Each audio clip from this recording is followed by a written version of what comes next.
Hello, dear viewers. Support me by subscribing to my channel and share my video if you like it. And also, make sure you comment your thoughts. Now let's start the video. He wondered what names they would throw at him. Demon Monkey of the Mint, the Thief of Casterly Rock, the Brass Bandit. His father had gotten him into this mess by forcing him into this office. Somehow all the shit in House Lannister fell on Tyrion. How much gold is left in the treasury? Tywin demanded. 90,000 dragons, give or take. Enough to host a large tournament to honor your appointment as Hand of the King, Tyrion quipped. Lord Tywin pushed forth a written note. This is an order of the Iron Throne, declaring Jon Snow a traitor to the crown. It condemns him for the murder of Petyr Baelish, Lord Protector of the Vale, and declares his life forfeit. A nice piece of paper. How will you enforce it? Snow is in the north. No army would dare march to Winterfell to take his head. Tyrion replied, the king will not need an army. The Iron Throne will pay for Snow's head or proof of his death. 1 million gold dragons. That was a staggering amount. More than 2 years of taxes for the crown. We don't have that much, Tyrion attempted to argue. 1 million dragons as a bounty for his death. We will send out the ravens today. This is a treacherous path. Jon Snow is Rhaegar Targaryen's son. He cured the plague. Attempting to kill him like this will provoke many in the Seven Kingdoms, not just the North. That much gold would lure out assassins, traitors, and desperate men, a foul and base way of suborning murder. Like the failed Red Wedding, this ugly affair would stain the Lannister name. Jon Snow is dangerous to us. Daemon Targaryen would be worse. Traitors will flock to his banner. He must die. Once Snow is gone, our enemies will cower and bend their knees. Why have the Tyrells delayed the royal wedding? Why did the Martells disappear back to Dorne? They plot against the Iron Throne, Tywin declared. Everyone plots against the Iron Throne. That is the main occupation for nobles, how to advance their family's interests. The great houses will see what you are doing, father. If you can send hired killers after Jon Snow, they will all wonder if their heads are safe. Tywin scoffed. There is a tool for every task. The Tyrells and Martells can be bought with titles and marriages. House Stark cannot. Trade increases between the North and the Free Cities. Snow needs to die. Better now than before. He brings a war again to King's Landing. The war in the Riverlands had never reached King's Landing. His father must be thinking about the wildfire wedding and the ensuing humiliation of House Lannister. Typical Tyrion thought. Tywin only cared about his legacy, not his children. The clash between wolf and lion had not gone well in the Riverlands. Now a dragon had appeared and made the North stronger. My father fears that the Lannisters would lose, and then his great legacy would crumble to ashes. Behind the bluster, Lord Tywin was afraid of the wars to come. And what of the 1 million gold dragons? Tyrion asked. The Lannisters always pay their debts, but after the prize is awarded, Lord Tywin did not bother to explain further. Earning a reward did not mean keeping it. The Lannisters would pay to keep their reputation, but after the gold changed hands, Tyrion despised his father. But he understood. The dire wolves enjoyed lolling about on the quarterdeck, in the shade of the Leaton sail at the mizzen mast. It helped that the carrack was 150 feet long, a sturdier and broader version of the Sea Snake, Corlys Valyron's three-masted flagship. From the raised stern, Jon could see the crew busy at work, checking the rigging and windlasses, loading fresh water and supplies, and hauling bales of cloth, hides of furs, and barrels of whiskey into the spacious hold. He waited as Arya tried out the far eye, the series of 7 brass tubes extended out. Until the eye was as long as a short sword, closed, it was shorter than needle. She turned her gaze to the woods overlooking the town. I can see ravens' nests on the soldier pines over the ring fort. His sister said, the far eye should be able to bring an object 10 times closer. At sea, that means you can spot a ship 10 miles away. Jon added. A boy on top of a crow's nest might be able to see that. Or at least 5 miles, the Hound said. The cabin boy would see a blur. This would let you see the color and sigil on the sails. It is true, Arya said. I can see brown spots on the green and blue eggs. The glass blowers of Myr make far eyes, but this one is better. Every sea captain should have one, Jon said. I will take that. A long-legged, dark-haired woman dressed in a tunic and breeches of quilted leather and brown wool made her way up to the quarterdeck. She was escorted by Robb Stark and several guards, but her hands and legs were free. A wicked smile crossed her wind and sun-chafed face as she took in the 8 wooden spokes of the ship's wheel. How does this work?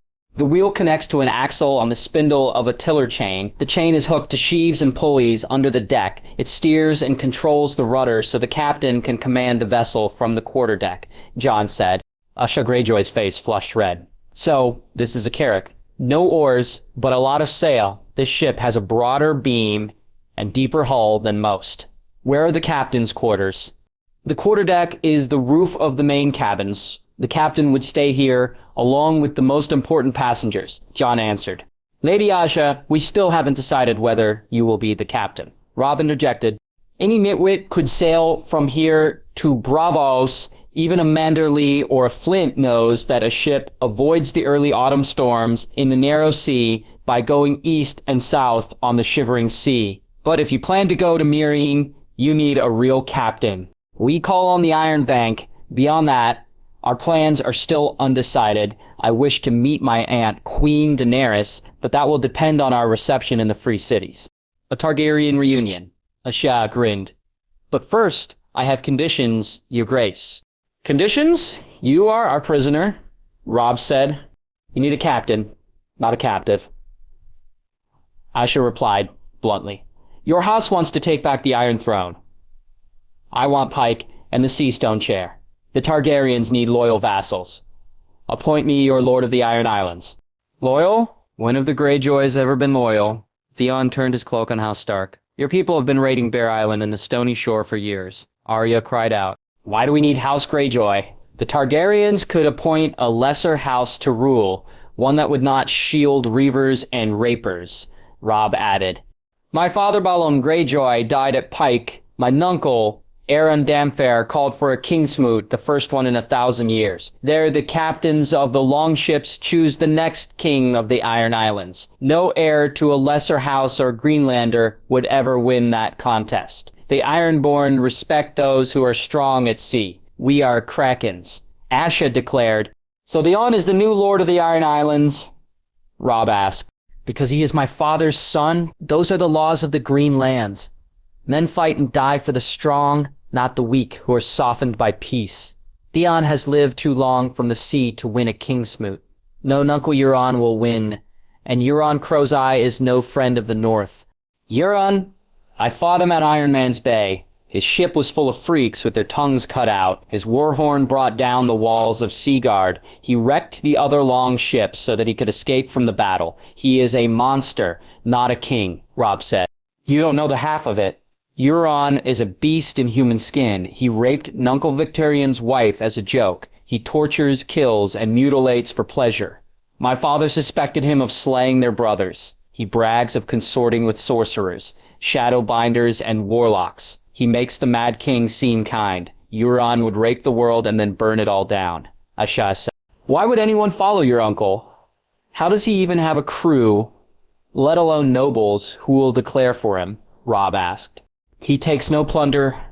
Euron does not care about gold or pearls, only death and destruction. Men are easily led by the promise of loot and glory. They think with their cocks. Asha said. Men are fools. Anyone who follows Euron will have a short, nasty, and brutish life. There is no glory to being hung in a gibbet or being gelded and beheaded. I will not allow the Iron Fleet to raid and rape peaceful lands. The time of Black Heron is long past, Jon said. Then make me your man. Let me serve you as Lord of the Iron Islands. A trip to Braavos is not worth the title of Warden or Lord Paramount, but serve me loyally, and I will be generous. You are a better choice than Euron or Theon. I have conditions as well. Jon handed her the brass far eye. My enemies must be defeated, not just the Lannisters, but any who threaten the North and the Seven Kingdoms. My allies must agree. That may include Queen Daenerys with her dragons. And third, there will be no return to the old way. Piracy and plunder are no basis for stable rule. There will be no thralls or salt wives. I agree with your grace, but the Ironborn are a rowdy and unruly people. A firm hand is needed to control them. And even then, the old way will end. The Greyjoys can choose that path willingly or suffer the consequences. I don't have time now to deal with the Ironborn, but one day I will, and then there will be blood. The Iron Fleet are long boats, right? Mostly, the Black Wind is a long boat. There are a few galleys, Asha asked. The sides of a long boat are 3 to 4 feet above the water. The carrack, fully loaded, has sides a dozen feet high. The quarterdeck is taller. There are many places for missile weapons. No captain will attack a taller ship from an open boat. It would be murder for their crew. A carrack can carry dozens of scorpions, crossbows, and spear throwers. There are deadlier options: burning pitch, quicklime, wildfire. And are these weapons ready? No. It takes time to train Marines and build artillery. Jon admitted, we need to test the size and strength of the scorpions and how to brace it against the ship so there is no recoil. There is much to learn, but make no mistake. When the fleet is ready, the North will sink any pirates on its shores. Then there will be no negotiation. The Ironborn will change or die. I hope that will not be that soon. Asha said, wryly, what did you name this ship? The She-Wolf, brave, fierce, and deadly. The first of the Northern Fleet. Jon turned away to attend to the carrack. Lord Tywin had not bothered to call a meeting of the small council. The Hand certainly could have forced through the issue. The Lannister votes were secure, the Dornish were missing, and Mace Tyrell had no spine. Instead, Tywin had announced the bounty on Jon Snow's head to the full court. The proclamations had already been prepared, giving the Maesters an early warning. No doubt that was why the Queen of Thorns and many knights in the Reach attended. 1,000,000 gold dragons for the death of the man who cured the plague. This is not going to end well. The Tyrell matriarch cried. Snow is a traitor to the Iron Throne. Tywin perched uncomfortably on the remains of the Iron Throne. The swords had cracked and melted from the wildfire, and several blades, the darkened metal twisted and burnt, hung over the makeshift velvet seat. It looked like the jaw of a dragon. Jon Snow saved your life, Lord Hand. Without his elixir, you would have died, like many here. Like the High Sparrow, like the knights and soldiers in King's Landing. The small folk, the sea captains, the merchants of the free cities, all of them know his name, Olenna said. It was Pityr Baelish who brought the cure from Essos to King's Landing. Snow killed the Lord Paramount to claim credit. Tywin said to the disbelief of many in the Great Hall. The nobles knew that was a bald-faced lie. That was his father's plan. To lie, lie, and lie some more, so that somehow the record could be erased and rewritten. Repeat a lie often enough, and people might view it as the truth. Tyrion doubted the deception would work. The ink was dry. Jon Snow changed the game by declaring himself a Targaryen. The Lannisters had no support from anywhere but the Vale, and Lysa Arryn was a mad cow. The Master of Coin was haggling with House Tyrell over the royal wedding. Does the crown have 1,000,000 gold dragons? That seems a vast amount given the Iron Throne does not want to pay for a few singers, Olenna said. Tywin sneered. Of course we have enough gold. If we didn't, we could raise taxes. There are ways to squeeze money out of small folk and merchants.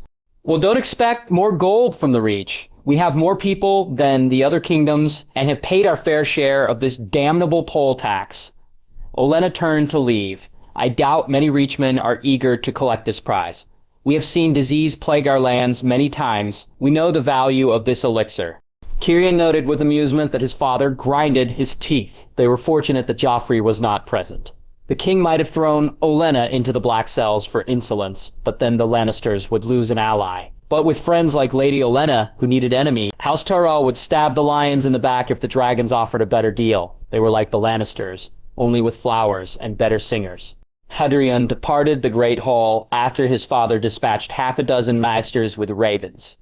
Heralds were riding to the plazas and squares of King's Landing to cry out the king's order. Already the Red Keep was abuzz with activity. By sundown, all the residents of the capital would know about the bounty. In a few days, the news would spread along the Trident, the King's Road, and the Mander. In a fortnight, the ravens would reach the north and Dorne, and then what would happen? How would the North retaliate for the order? Would the Starks try to have Tywin or Joffrey killed? The defenses of the Red Keep could be breached by a spy or an assassin. Jon Snow had proven that once already. No, such treachery did not suit his character. The boy might be a lost Targaryen prince, but he had been raised as the son of Ned Stark. Stark had been too stubborn and hidebound to adapt to the Game of Thrones. That might also prove to be Snow's downfall. He was too valiant and noble, qualities suited for songs but not for kings. The Lannisters had been unable to match the North on the battlefield. Knives in the dark were a different matter. Honor did not matter if you could poison a dragon. This is a disgrace. How can the Iron Throne pay gold for murder? Jaime said with anger, speaking so loudly that his words rang out in the kitchen keep. Even without Varys and Baelish, there were spies everywhere in the castle. Bronn rolled his eyes. The sellsword knew better what crimes kings and lords committed. Bronn had murdered plenty of men for coin. That was how he became Tyrion's sworn sword. Father has ordered people killed before. He has just never been as honest about it or as desperate in the past. The promise of recognition or a spit of land had been enough to induce the murder of Elia Martell and her children by Lannister knights. Tyrion wondered if his father had contacted a few Northmen and been rebuffed. Dragons grew more dangerous with age. 1,000,000 gold dragons, Bronn said. I could be Lord Bronn of the Blackwater and build myself a great big fucking castle. Maybe even 3. One on the Rose Road, one on the King's Road, and one on the Rush. A lady in each castle. I wouldn't get too excited. Tyrion had taken the 2 into the sitting room of his quarters. He poured 3 cups of Dornish red. You wouldn't live to see the castles finished. What do you mean? Will the Starks kill me? Bronn asked. I would worry about another great house closer by. Tyrion drank his wine. The Iron Throne does not have 1,000,000 dragons to spare. 7 hells, Bronn exclaimed. I thought you Lannisters claimed to always pay your debts. We pay them, but if the killer dies soon after receiving the bounty, well, that will be no surprise. Murderers do not live for long, unless they wear crowns. Tyrion quipped. Kings have died too for their crimes. Jaime said grimly, Did you have a part in this, Tyrion? Did you come up with this foul plan? This ugly chicken was hatched by the head of House Lannister. Father doesn't listen to anyone. He will do anything to advance our family. I was tasked to come up with the gold dragons. This is a travesty. Facing Daemon in battle would be better and fairer. Ordering his murder and then stealing the gold back will shame our house. Jaime said, Fairness had nothing to do with this plot. Be reasonable. Snow is a danger to the Iron Throne. The Targaryens lose only when they are divided, have no dragons, or are mad. Preferably all 3. But this prince is not mad. His aunt has 3 dragons, and if the 2 unite, we are dead. What happens to House Lannister? What will happen to Joffrey, Myrcella, and Tommen? They will be spared. Jaime shrugged. Maybe not Joffrey, but Myrcella and Tommen will not be killed. Prince Daemon is not our father or his grandfather. I saw him in Maidenpool. He is a good man and the true heir to the Iron Throne. These were extremely dangerous waters. Tyrion held up his hand for silence and walked to the hall to make certain there were no passing servants. He returned only after he was certain, making sure to shut the door tightly. Jaime, you cannot say such things. Why not? His brother replied. We know Daemon didn't kill Baelish. He cured the plague. He walked through fire. He gave the secrets of the elixir away. That is what a king should be. You have met Snow twice. He might be a great king, Tyrion admitted. He might also turn mad. Many Targaryens have. Is that worth the risk? House Lannister already has the throne. Plus, we may never know if his parents were married or not. He may be a Snow or a Blackfire. The lords of Westeros do not want a bastard to take a crown. Do not speak to me about bastards, Tyrion, Jaime said. Joffrey and Tommen do not have a better claim. No one does. Daemon Targaryen is Rhaegar's son, the last dragon. He deserves to rule the 7 kingdoms. Deserves has nothing to do with power. The man with more swords, gold, and allies wins the crown. The ravens have already been sent out. It is too late. Our family must win or die. Not like this. Jaime prepared to leave the Solar. His goblet of wine stayed untouched. I will not be a party to this abomination. I will not disgrace my vows. A knight of the Kingsguard must serve the rightful king. Jaime, Tyrion called out to his brother's back. The door slammed shut. Let him be, Bronn said. He is going to do something stupid. Honorable, but stupid. His brother had always been rash and headstrong, eager to slash his way through any trouble. Of course, that is who he is. Bronn shrugged. Stupid? I suppose so, but that's why he should listen to my pearls of wisdom. Tyrion took Jaime's cup for his own. There was no need to waste wine. That's not what I meant. Bronn sharpened a long dirk with a whetstone. Your brother has always wanted to be a knight. Not like the shitty ones in King's Landing. Not Meryn Trant, or Boros Blant, or Mandan Moore, or that kettle black fucker. That would be hard. Those 4 are all dead, Tyrion replied. 3 died in the explosion at White Sword Tower. The last one was killed in the royal sept and stripped of his armor.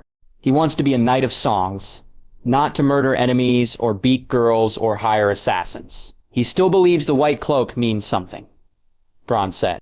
Jaime's childhood idol had been Arthur Dayne, the Sword of the Morning. Sir Arthur had been Rhaegar's closest friend and the finest knight of his time. Jaime had joined the White Cloaks when they had been good men, loyal and true, and their vows had been for life. They died fighting for their kings.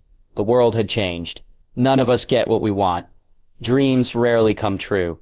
Tyrion knew that very well. Well, my dreams are a lot of gold and a castle. Bronn kicked up his feet. Gold is easy, honor is hard. Tyrion worried about what Jaime would do. The she-wolf carried a dozen sails of different sizes and shapes. Some were square, but most were triangular, lateen sails, capable of taking wind on either side. The foremast and the mainmast had large square sails, but the top sails were lateen, as well as the sail on the mizzenmast, closest to the stern. Unlike a cog or a galley, the carrack could sail into the wind.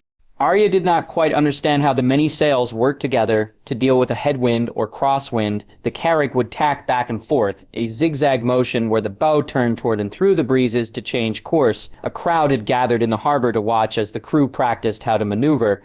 Asha Greyjoy stood on the stern, surveying the 3 masts and multiple decks. Dressed in a plain, sleeveless leather jerkin and black breeches, the Ironborn captain was comfortable in her element, receiving reports from the first mate and the bosun. Her cabin boy, a brown-haired lad with a sharp nose, wide mouth and pointed chin, stayed by her side. Wex Pike was mute, but he was quick-witted and was well-liked by the Wintertown boys.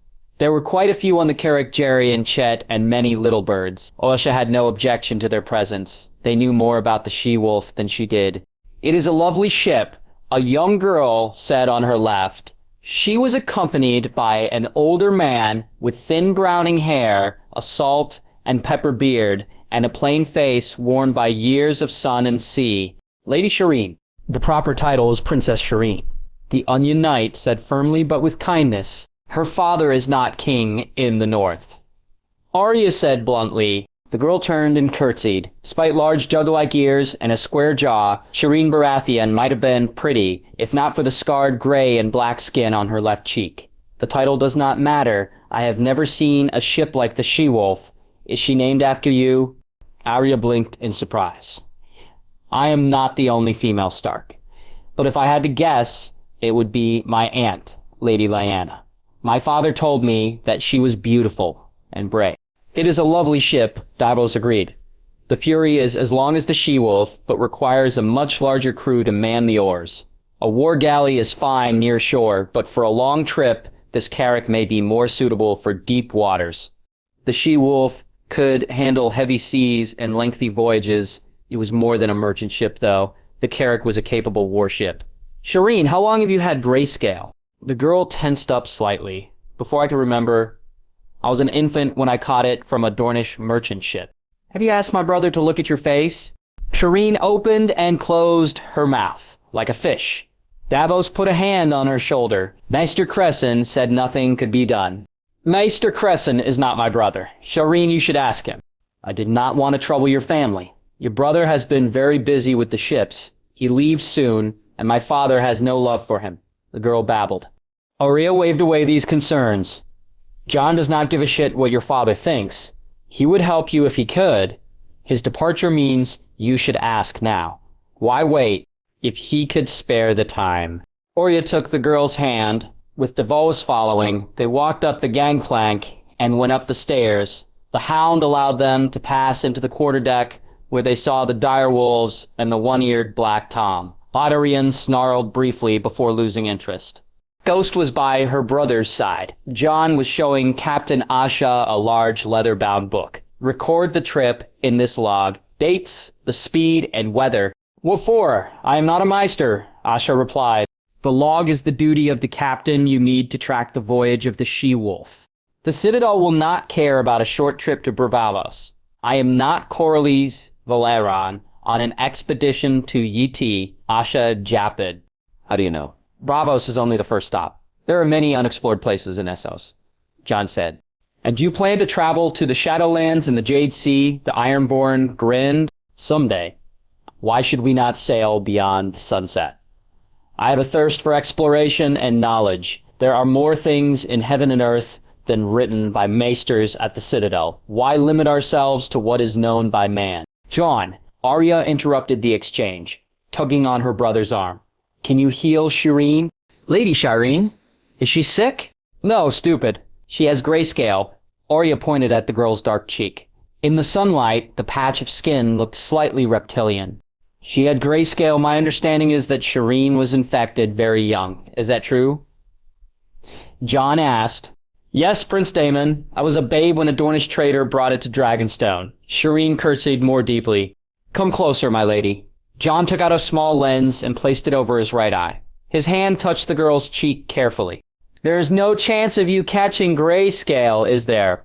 Because if it spreads on the boat, Asha asked with concern. Jon shook his head. She caught the disease as a child. These are scars from the illness. She cannot infect anyone. King Stannis has consulted many healers. None of them could do anything, Davos said. I can understand why. Jon replied. He put away the seeing eye. Shireen sagged. Does this mean I can never be healed? That is not what I mean. The elixir can treat animalcules, but there are none on your cheek. Grayscale is more than a simple disease. Prince Garen used magic to bring down the sorrows. I would need to unlock that magic to heal you fully. It does not exist in the north. Magic is a queer thing, not to be trusted. Davos shuddered. But it exists. In certain places, like Essos, it is stronger. There were glass candles from Valyria at the Citadel. The maesters say the candles cannot be lit, but they are wrong. The freehold rose due to sorcery. For better or worse, Jon mused. My uncle Euron traffics in the dark arts. He surrounds himself with warlocks and sorcerers. Lord Harlow told me once that Euron is often drunk on Shade of the Evening. Asha grimaced. That is not magic. Those are the tricks of mountebanks and charlatans. Real magic can create or destroy empires, Jon said. Do not give up hope, Lady Shireen. One day I will find the cure and heal your face. But today is not that day. The ravens had departed King's Landing. The king's order reached the Riverlands first, where the lords and knights cursed Joffrey as a bastard and an usurper. The letters flew fast and furious between the towns and castles on the Mander, and arrived at Highgarden, where Sargarlon and Lady Lyanna rested with their newborn child. The Tyrells were not amused, but Willis put the blame on Lord Tywin and not the boy king. At Casterly Rock, the Lannister bannermen dreaded the start of the next war. The ravens had yet to reach Sunspear, Winterfell, or Essos before the she-wolf left port. One bird got lost and found its way to a smuggler's port in Cape Wrath at the edge of the Rainwood. There, Euron Greyjoy, when he was not brutalizing his motley troop of fools and freaks or partaking in foul rites and blasphemy rituals with half-mad warlocks, cackled over the bounty. The warships of the Iron Fleet prepared to sail. The Crow's Eye did not care about gold, but killing a dragon was a prize worthy of a kraken. The she-wolf was no place for a she-wolf, at least not the four-legged variety. The Carrack was a large vessel, deep and broad, and from bow to stern measured as long as any war galley. Still, Nemaria could run from quarterdeck to forecastle and back in a matter of seconds. Not that the direwolf bothered, Arya thought. As the weather grew colder, Nemaria curled herself into a ball, covering her nose with her tail, sharing precious body heat with Ghost. Both wolves were welcome to rest in the cabins, but preferred the fresh air of the quarterdeck. Ghost was more comfortable in the cold and wind. The white wolf stayed alert, the red ruby eyes watching carefully over the Wintertown crew and the little birds. The boys and girls visited the quarterdeck often, bringing meals from the galley, carrying messages to the crew, standing watch at the helm, and helping with the sails and navigation. In the return, Jon repaid them with lessons, many quite unusual. 7L snow. It is cold enough to freeze a monkey's balls. How much longer? Sandor Clegane was wrapped up in heavy furs and thick wool. The Hound held a 10-foot pole of ash. At the top, mounted on the shaft, there were 3 hollow brass cups, half spheres attached to a rotating metal vane. You are not in the right position, Chet. Find the direction of the wind, her brother said. The boy's brown eyes glinted with excitement. Chet held a large reel with loops of white string wrapped around the cylinder. With his free hand, he threw up the diamond of thin crimson cloth anchored to an ironwood cross. The wind gusted and took the offering, and Chet rapidly released more and more string. The crowd of children gasped as the kite flew high in the sky, taller than the masts of the Carrack. The Hound thrust the pole up, standing perpendicular to the direction of the gusting wind. At the same moment, Jon turned over a small hourglass, the brown sand draining through the neck. One brass cup was painted red, and the Wintertown boys counted the movements as the device whirled in the strong wind. 33 revolutions, my lord, Jerry shouted as the last grain settled on. Are we done yet? Sandor gritted his teeth. For today, we will repeat this tomorrow and the days to come, Jon said.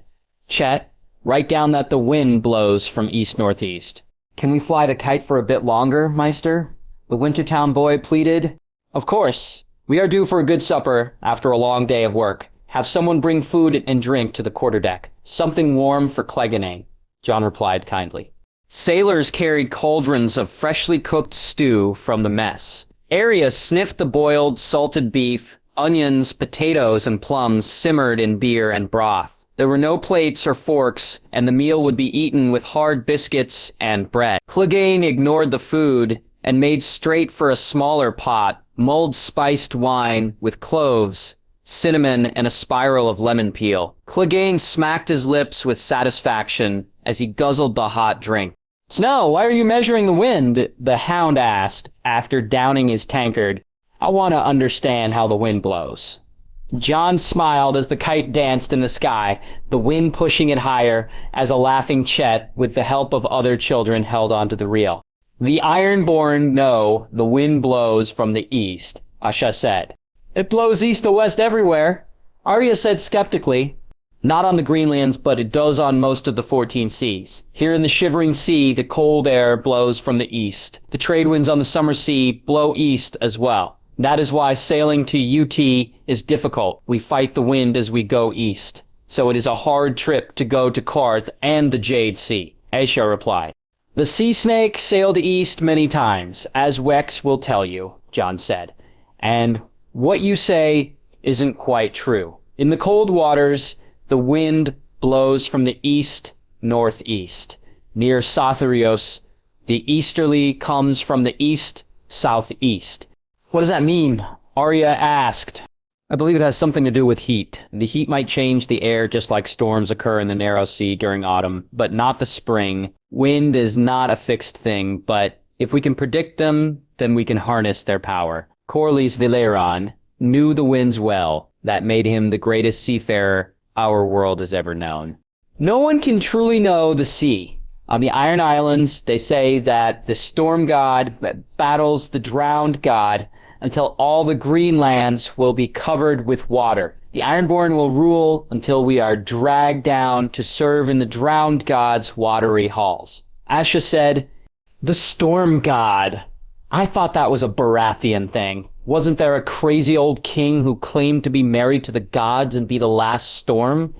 Durin God's grief, the king who built Storm's End when the first men came to Westeros, House Baratheon married into his line 8,000 years later. All of these stories are rather fanciful, like the legend of Azar Ahai. The tales from the Age of Heroes were told to glorify great houses and explain away natural phenomena. The Storm King claim to divinity is about as well-founded as the drowned god conquering the world, Jon said. But long ago, the Ironborn did have vast holdings in the rivers and along the Sunset Sea, wherever men could smell salt spray or hear the crash of waves. The longships raided and exacted tribute. Nuncle Danfair claims when the sea grows rough and waves swell and wind rises, the drowned god wakes and sends krakens to conquer the green lands.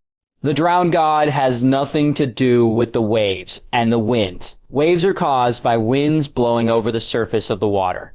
And the drowned god did not create the Ironborn. The Ironborn made up their god to justify their marauding. There are great mysteries and riddles yet to be solved, and forces that we do not understand. Conquest is not one of them. Men desire power and wealth.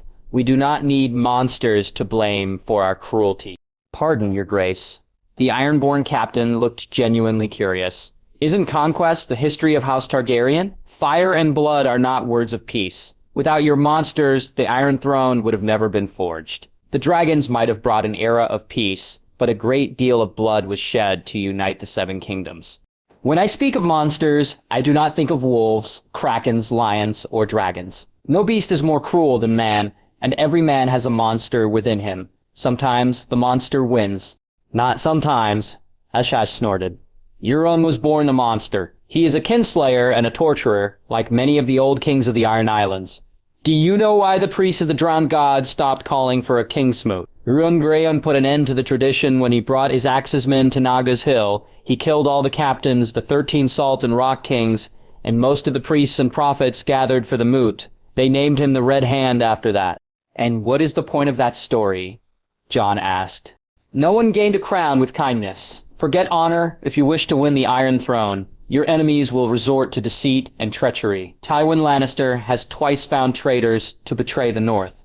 What will he do now that he knows you are the rightful heir? I will not be a Ron Red Hand, nor will I become a butcher like Tywin or a madman like Euron. A king should be more than someone who seizes power with bloody hands, Jon said. Pretty words, but heroes and maidens win only in songs. The Crow's Eye is a monster. Better to be cruel and hard than let Euron defeat you. There will be no mercy if you fall. Maybe you don't mind death, but what about your brothers and sisters? What about the Wintertown boys? Lord Tywin would skin your wolves alive to keep power. I do not care much about power, and I am not easily baited, Jon said solemnly. But I will not let anyone harm my friends and family. I am not afraid of spilling blood. I will protect and reward my supporters and allies, but my enemies will know my wrath. No one attacks a dragon or a dire wolf with impunity. Good. In my absence, Nuncle Euron will be crowned King of the Isles. He will declare himself Son of the Sea Wind and claim that even winds and sea obey him. Euron plans to reap all of Westeros, Lannisport, Highgarden, the Arbor, Old Town, even King's Landing. From the Wall to Dorne, the Crow's Eye will claim everything as plunder and prey. Your uncle can babble whatever he likes. Piracy works when kings are weak and men are divided. The North has thrown back many invasions from the Ironborn. The next time, there will be no mercy. Euron's reign will be short and bloody. The Crow's Eye may burn a few towns and steal some salt, wives and thralls. For every man, woman, or child lost, Robb and I will kill many times that number in Ironborn. You should hope it is Robb. He is less vengeful than I am. Jon is right. The North won't let the squids attack again. We will cut you off from your ships and slaughter all the Ironborn before you return to your shitty pile of rocks. Arya said fiercely. Asha chuckled. Clegane was right. You Starks are a bloodthirsty bunch. That's good. Weak allies are useless. I would be glad to see you are undead, and gladder to be the new master of ships. A fleet of carracks would help me rule the Ironborn. As your leal servant, your grace. The captain gave a half-mocking bow, but the smile on her face softened any mockery. Arya kept silent as the Wintertown boys finished their supper and took down the kite when the sun began to set over the horizon. She fed some cooked meat to Nymeria and ate bread softened in the rich stew. Arya waited until Chet returned with candles. At night, Jon taught Asha and the children how to use far eyes and sextants to navigate by the moon and stars. Before that lesson could begin, Arya tugged on his arm to speak in private. She is playing with you. Asha wants to set us against Euron. Arya said, Of course she does. Euron is her rival for control of the Ironborn and leadership of her house. But this is not a hard argument to make, sister. The Crow's Eye will turn his eyes north, or he will pillage other lands. I am heir to the Iron Throne. Even if I wasn't, I don't want Euron running around in a rampage, killing and raping in the Seven Kingdoms. How's Asha different? She led the raid against Deepwood Made. All these squids are pirates and thieves. Arya had not forgiven Theon for turning his cloak, or the Ironborn for their attacks. The difference is in the degree. Euron is a particularly vile monster, a captain who rips the tongues out of his crew. Asha wants power, but she is no sadist. The worst monsters are those who don't care how many innocents die to advance their position. There are many who are happy to profit from human suffering or turn a blind eye to atrocities done for their favor. Like Tywin Lannister, he killed Aegon and Rhaenys so that Robert would marry his daughter. He sacked the Riverlands to punish Mother for arresting the imp. Arya said, Tywin Lannister is respected for power and cunning, but he turned the mountain loose to burn, rape, and murder. The brave companions are disgusting creatures, but Tywin employed them to terrorize the small folk. The man who orders the crime is just as guilty as his underlings. That is the best argument for a king, to serve justice and enforce the laws so that men like Tywin and Baelish do not get away with their crimes. So you are going to fight for the Iron Throne to protect our family and reunite the Seven Kingdoms under one banner like your ancestors? Arya asked. I don't really want to be king. Jon adjusted one of the two mirrors of the sextant. The best time to take a sight was dusk, light enough to have a visible horizon, but dark enough to see the stars clearly. I would rather explore new places and things and travel to faraway lands. There are better things to do than deal with greedy highborn and the intrigues of King's Landing. But in life, we often don't get what we want. We make our own life, Arya said fiercely, and we are going to a new faraway place now. We will meet new people, and they may support you in taking the Iron Throne. Braavos is not so far. It is closer to White Harbor than King's Landing. We don't know how we will be received.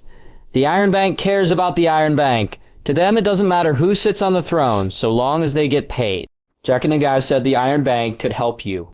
Not exactly, Arya. He said the Iron Bank could be a dangerous enemy and that they have the power to make and unmake kings.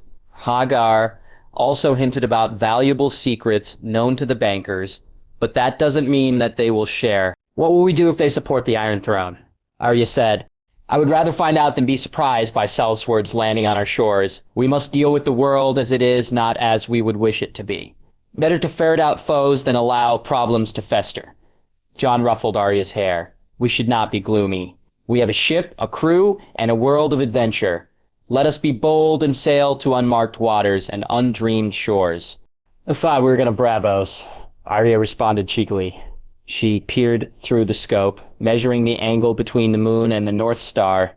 As her brother had instructed, the moon moved across the night sky in a cycle of 27 days. Jon believed that celestial objects followed a complex but mechanical path. Knowing the lunar angle, the expected position of the moon, and the precise time, a navigator could calculate longitude and latitude within a few miles. At least, that was Jon's theory, and it would need years and many measurements to prove. She hoped that her brother would have the time, so that one day, ships could sail great distances into the unknown, and be confident of their location. Arya put away her fears and focused on the sextant. The Braavosi were proud of their buildings. A city recovered from marsh and swamp prized every inch of its lands.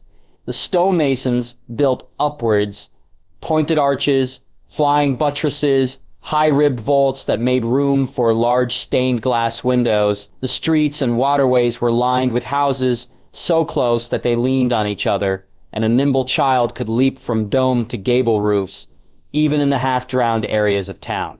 There were a few exceptions to this congestion. The Sea Lord's palace stood alone, on top of the Purple Harbor, reserved for Braavosi ships. The temples on the Isle of the Gods also were separated, lest worshippers of different divinities clash, or worse, be converted from their sex. Finally, there was the Iron Bank, headquartered at the Moon Pool at the end of the Sweetwater Canal. The Iron Bank was not the largest, richest, or most mysterious building in Braavos. The Temple of the Moonsingers, a great mass of snow-white marble topped with a huge silver dome, was larger, dating back to the founding of the Secret City. The Sea Lord's Palace exuded great wealth, with exotic menageries and lavish decorations, ornate staircases, frescoed walls, paintings, mosaics, and statues, refreshed and updated by each ruler eager to begin their reign with new art and splendor. As for secrecy, the House of Black and White was open to the public, but few dared to step beyond the temple proper into the dark maze of tunnels and passages. Belager Otherese had been to the Iron Bank many times. Every Black Pearl from the first of her name, a pirate queen and smuggler, had been a key holder with a vault stuffed with gems and jewels from patrons and admirers. Today, she was not here for deposits or withdrawals. She had been invited by the small white-haired woman. They waited in the great lobby before a marble door marked with a symbol of two golden triangles interlocked like an hourglass, with two hands extending left and right where the triangles met, the palms facing up. The crone rapped her staff on the polished white floor. "Have you had more dreams, sweetling?" Belager had not slept well for many moons. "Yes, Madam Moonsinger. I see dragons flying over cities, walls, and fields. There are many ships preparing for battle, blood and bodies in the water, and fire and smoke in the air." "Poor child. Prophecy is a terrible gift. If they are true, there is little hope to avoid disaster. And if they are false, then you are revealed as a liar." The crone said, "Which of the three dragons comes most often to your dreams?" The black and red, the shadow of his wings stretched from one shore of the river to the other. The crone shuddered. "That would be larger than the Black Dread. They say Valyrian's breath was so hot that sand melted into glass. Such a beast would wreck our temples, burn our fleet, and turn the secret city into a pile of dust and ash. Surely Braavos will not fight the dragon. What good can come from that? This city is built on trade, not war." Belager said, aghast. "Never doubt the stupidity of men," the crone said somberly. "There are 3 dragons in Essos, and they are willful creatures. The 3-headed dragon of Aegon and his sister wives might work together. These dragons are more likely to dance, and when dragons dance, men burn." Belager finished the thought. Essos had been spared the devastation of the dance, but everyone knew what happened when dragons fought each other. "Do not worry, child. You share a drop of Targaryen blood. The dragons treat bastards well until they go to war. But for the sake of Braavos, you must tell the keyholders about your visions. The Iron Bank will not slay you for speaking the truth." Belager was not certain about that, but the crone offered some protection. Even the Iron Bank had to listen to the Moonsingers. They were ushered into a large cavernous chamber with 8 great ebony doors on each side. Long ago, such a room might have held great treasure, partitioned into several subterranean spaces, locked away for the founding key holders. Now the chamber was almost entirely empty, and there was only one long-etched stone table at the far end. The gold and silver had been lent out for profit, and now confidence derived not from vaults, but the promises of bankers. 3 men, stiffly dressed in plain robes of brown and gray, sat behind the table. Fine purple cloaks of sable and ermine hung on the walls along with brimless felt hats. Light from the jeweled lanthorns mounted on the walls bounced off the green marble floor. "Welcome to the Iron Bank. Please sit." Or so Ep7 said. The banker was dressed in gray with a serious face set with a thin frown and long nose. "Moonsinger Elia, you requested this meeting." The crone gave the bankers a short, curt nod as they sat down on a cold marble bench. "I speak on matters important to Braavos. This is Lady Belager." "The Black Pearl is known to us," the gray man said, the dark eyes cold and unfriendly. "Then I should just let her tell the tale," the priestess said. "I had a vision after drinking a goblet of shade of the evening. I saw 3 dragons flying under the stars. There was a great battlefield of armed men, Dothraki screamers, Andal knights, Assosi sellswords, spearmen, archers, crossbowmen. There were many ships, from pole boats to war galleys. I saw lions, wolves, and a golden kraken on a sail. So many died, including children, merchants, and small folk, and above them all, there were dragons. That is the way of war. Men die, women too, and children. We of the Iron Bank have seen many wars. It has nothing to do with us. In a war, kings and magistrates must borrow more. So long as the winner pays the debts, the Iron Bank will lend their gold. But the fighting was not in the Seven Kingdoms. Dothraki do not cross salt water. It was in Essos. There were purple sails from Braavos, sphinxes and harpies, and a great dragon flying over the Rhone. It was a terrible beast with blood-red eyes and great black wings. That may be an exciting tale, with heroes and villains, dragon queens who break chains, and hidden princes in the north. Here we prefer simpler stories with less color and more numbers. We count coins, taxes, and the interest on our loans. The Iron Throne has borrowed millions of gold dragons. Our priority is to make sure the debt is repaid in full. The Iron Bank has chosen to back the Lannisters, the priestess said. The war does not matter to us, or so retorted. The gold lent to the Iron Throne does. A Lannister always pays his debts. Lord Tywin understands the importance of money. The Old Lion worships gold and power. Just like the Iron Bank, Casterly Rock was built on gold mines. House Lannister would not be much without gold, the crone sniffed. What do rocks and gold matter? The Old Lion is old. The dragons are young. Do you expect our ships to survive dragonfire? Why make enemies out of dragons? Valyria cried out. I agree with the lady. The priestess declared, dragons become stronger and fiercer with age. Time is on the side of the Targaryens. What old men lack in strength, they make up with cunning. Tricks can win wars just as easily as gold and swords. What are you not telling us? The priestess said sharply. What do you know that gives you confidence in the Iron Throne? The gray man gave a wary look. After a quick and whispered conversation with the two other envoys, Orso turned back. This news will be known in 2 days' time. The Iron Throne has put a bounty on Jon Snow. 1 million gold dragons for his head or proof of death. 1 million gold dragons. That was an astonishing amount. Valyria considered herself well off, with an opulent pleasure barge, investments in trade, ships and land, and jewels stored at the bank. 1 million dragons was wealth beyond imagination, even for the great families of Braavos. Murder for money. Are the Braavosi nothing more than mercenaries for hire? Better to sell your body than your soul. The crone said with disdain, if a man kills another for 10 pieces of silver, he is a cutthroat. If he kills for a castle, then the man is a lord. But 1 million gold dragons, that man would be deemed a statesman, a magister, or perhaps a king. This head money may seem ugly, but it is simply war in another form. And do you plan to profit from this bounty? The priestess asked, or so appeared surprised by the accusation. The Iron Bank does not kill men. But if 1 million dragons found its way to our coffers, then that gold would be lent out, perhaps back to the Iron Throne at a fair rate. Gold is gold, madam. It must circulate. Many in Braavos will be disgusted. Valyria said, the Targaryens saved our city. The Sea Lord and his son are grateful to Prince Daemon. So are the captains, the mummers, the Curitans. In the Isle of the Gods, the priests offer prayers in thanks for the elixir.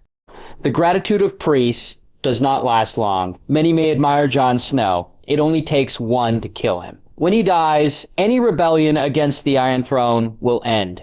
Dragons are hard to kill, the old woman said, even young ones. He does not have an army yet. He does not have followers yet. He has not met with his aunt, who has hatched dragons out of stone yet.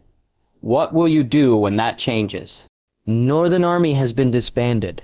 Daenerys Targaryen is far away. Where are Jon Snow's fighting men?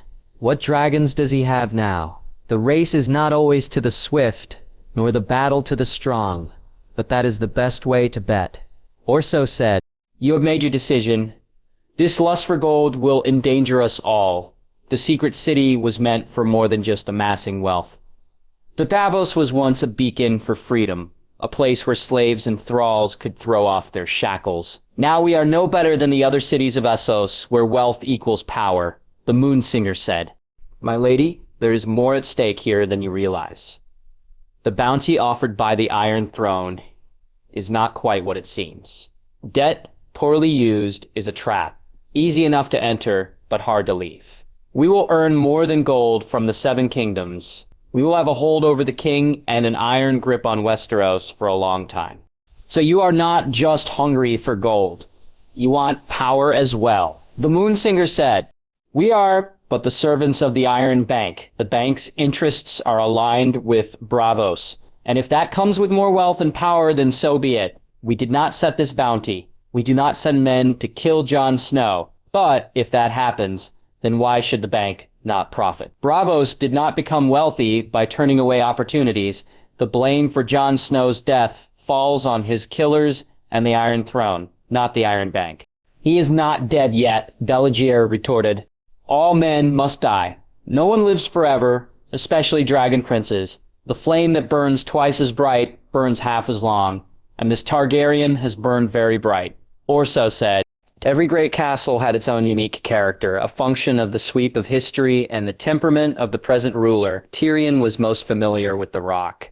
Casterly Rock was carved out of a great stone hill jutting into the sunset sea. The mighty castle, from the caverns and tunnels to the manned watchtowers, loomed over Lannisport like a lion at rest surveying its domain. Lord Tywin demanded constant order and efficiency so that the Rock was splendid enough to host kings and too strong to be assaulted.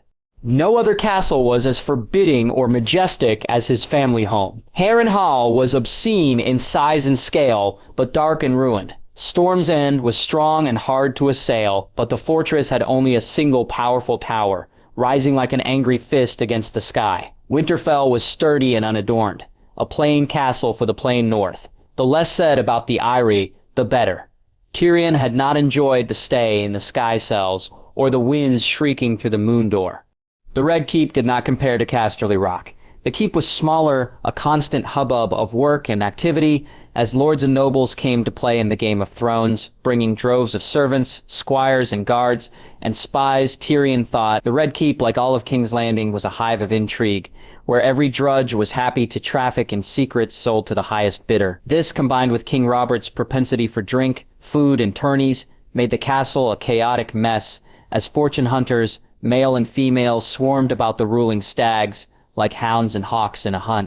His father intended to change all that. Tywin planned to bring greater decorum and discipline to the Red Keep. Courtiers had been replaced with men who pledged loyalty to Casterly Rock. Servants were warned about the harsh costs of betrayal. Spies had been torn out, root and stem, and guards wore red and not gold in the castle. Tyrion did not find fault with his father's actions. He would have tried the same. There was a problem, though. The Red Keep was not the Rock, and the Hand was not the king. Joffrey bristled at any attempts to control his actions. The king knew better than to torture cats or flog servants to death, at least as long as the Tyrells were watching. Joffrey might be a Baratheon only in name, but he had the temper and obstinacy of the stags along with the pride with the lions. Only last week he had ordered Dontos Hollard drowned in a cask of ale, after the knight showed up drunk in the yard. The loss of the pitiful sot made no difference, but that was Joffrey's attitude toward all his subjects. The king's temper was particularly high against the Riverlanders. Tyrion had walked into many meetings between Tywin and Joffrey where punishment was demanded for the rebel lords. "I want their heads," the king screeched. His nephew was quite brave when the Starks were 1,000 miles away. "We cannot sack every single castle in the region, Your Grace. It would provoke the Reach and drive the Rivermen to solicit aid from the north. The roads are open, the towns are recovering, and there is trade and order along the Trident," Tywin said with slight annoyance. "Your mercy makes the Iron Throne look weak. The River Lords will turn back to the Starks, and this bastard burn the castles to the ground and give the lands to new lords loyal to the crown. Riverrun, Derry and Harrenhal are bound to the Iron Throne. No king can seize every castle or punish every lord. Aerys liked to burn his bannermen. Aegon the Conqueror was merciful toward his enemies. One began a dynasty that lasted nearly 300 years. The other ended his house. It is better to rule over men than ashes." Tywin's voice revealed irritation. His father had repeated this conversation many times. The lesson was rather simple. A good ruler required both the carrot and the stick. Joffrey, besides the occasional beating by Robert, had never known the stick and was too cruel and dense to give out any carrots, even ones with little cost, to the throne. The Rivermen were rebellious, but further violence would only harden their considerable resentment. Instability on the Trident would help their enemies by draining the crown of gold and men. His vicious nephew was truly a dunce. Tyrion grasped these concepts at a much younger age, without spending hours with Lord Tywin, learning how to rule. Today, there was no session of court or the small council. Rain pitter-pattered on the roof of the kitchen keep, draining down to cisterns and barrels. The small folk still had duties, but knights could not spar in the yard, and few highborn enjoyed trekking up and down the serpentine steps, slickened by rain. He looked forward to a meal of hot buttered eggs, served on warm bread with garlic sausage and blackberry jam. Tyrion hummed a jaunty Mirish tune when he saw a familiar head of blonde hair near the scullery. "Tommen, what are you doing here? Shouldn't you be in Maegor's holdfast?" The plump boy blushed. "I am avoiding the maesters. I'd rather spend time with my uncles than read some old and boring scroll." Tyrion chuckled. With Pycelle dead, the schedule for the education of the royal household had fallen into disarray. Then again, Joffrey and Tommen had never been very studious, unlike their much smarter sister. He snagged freshly baked apple tarts topped with a golden rose of honey from a tray. "We will share these. Wait, your uncles, have you seen Jaime already today?" "Uncle Jaime took me riding in the Kingswood. We saw mother deer and fawn and rabbits," the boy said happily. Tyrion's mouth hung open as he swallowed an apple slice, sweetened with honey and cheese. "Jaime, riding in the woods. Wasn't it raining this morning?" "Yes, uncle. But Jaime said that a bit of water should not bother a knight. He asked about my lessons and whether I had been riding to Marcella. He said to never listen to Joffrey." Tyrion gulped hard. Those were fine words for a father to a son, but his brother had never spent time with his children. Jaime could not risk any questions about why all three had golden curls and emerald green eyes. Not when Robert was alive. The stags were gone, but there was still Tywin and Joffrey. If Jaime admitted that Cersei's children were a product of their incestuous coupling, there would be hell to pay. A shitstorm that would swallow all the Lannisters. "Do you think I should spar more in the yard?" Tommen prattled. "I could be a warrior, like Uncle Jaime. I am old enough to serve as a squire for a knight in the Kingsguard or foster for a lord in battle. Tommen would never be the equal of Sir Robert Brax or the Strongboar. But that was not the point. A knight that never demonstrated prowess at a tourney could still become well respected, like Sir Kevin. Cersei would never allow it, as his sister wanted to keep all her children under her thumb. That was a pity. Fostering in the Westerlands would help Tommen's confidence and let him meet other boys his age. I am sure you would be a great knight. You might even travel around the Seven Kingdoms like Sir Duncan the Tall. He was a hedge knight. I do not think I would do well sleeping in hedges, Tommen said.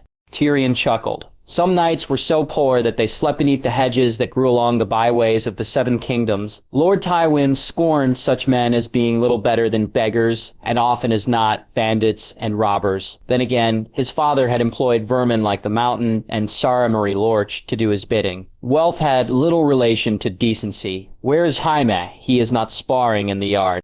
Tommen pointed out the window to a cluster of elm and cottonwood trees. Rain continued to fall, the drops forming rivulets that joined into streams seeking a way to the steps and the buildings below. Tyrion grabbed a heavy woolen cloak and rushed out. The Red Keep was built after the Age of Magic. The castle was formidable, constructed as a fitting abode for the Targaryen dynasty to replace the initial wooden fort, but lacked the sorcery that had raised the High Tower, Dragonstone, and Storm's End. The godswood of the Red Keep was pleasant enough.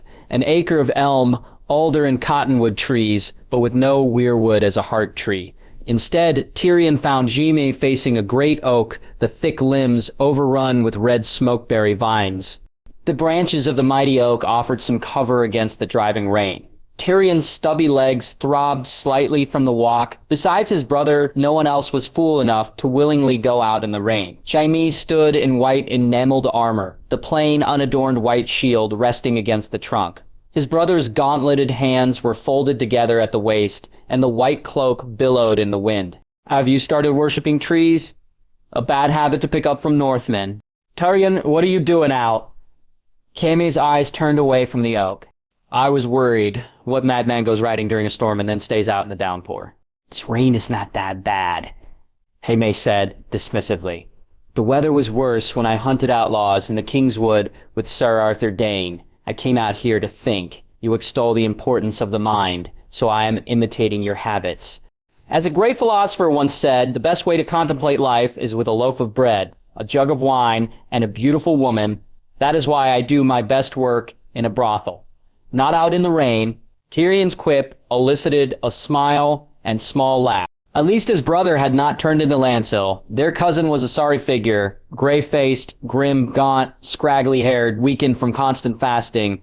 A Lannister in a hair shirt was no Lannister, but a common sparrow. Jaime would always be Tywin's golden child that men would follow in battle. His brother had shed his ornate golden armor for the white of the Kingsguard. The question was which king.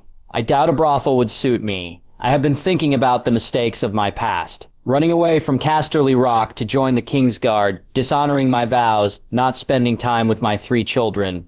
Some of that was not your fault, Jaime.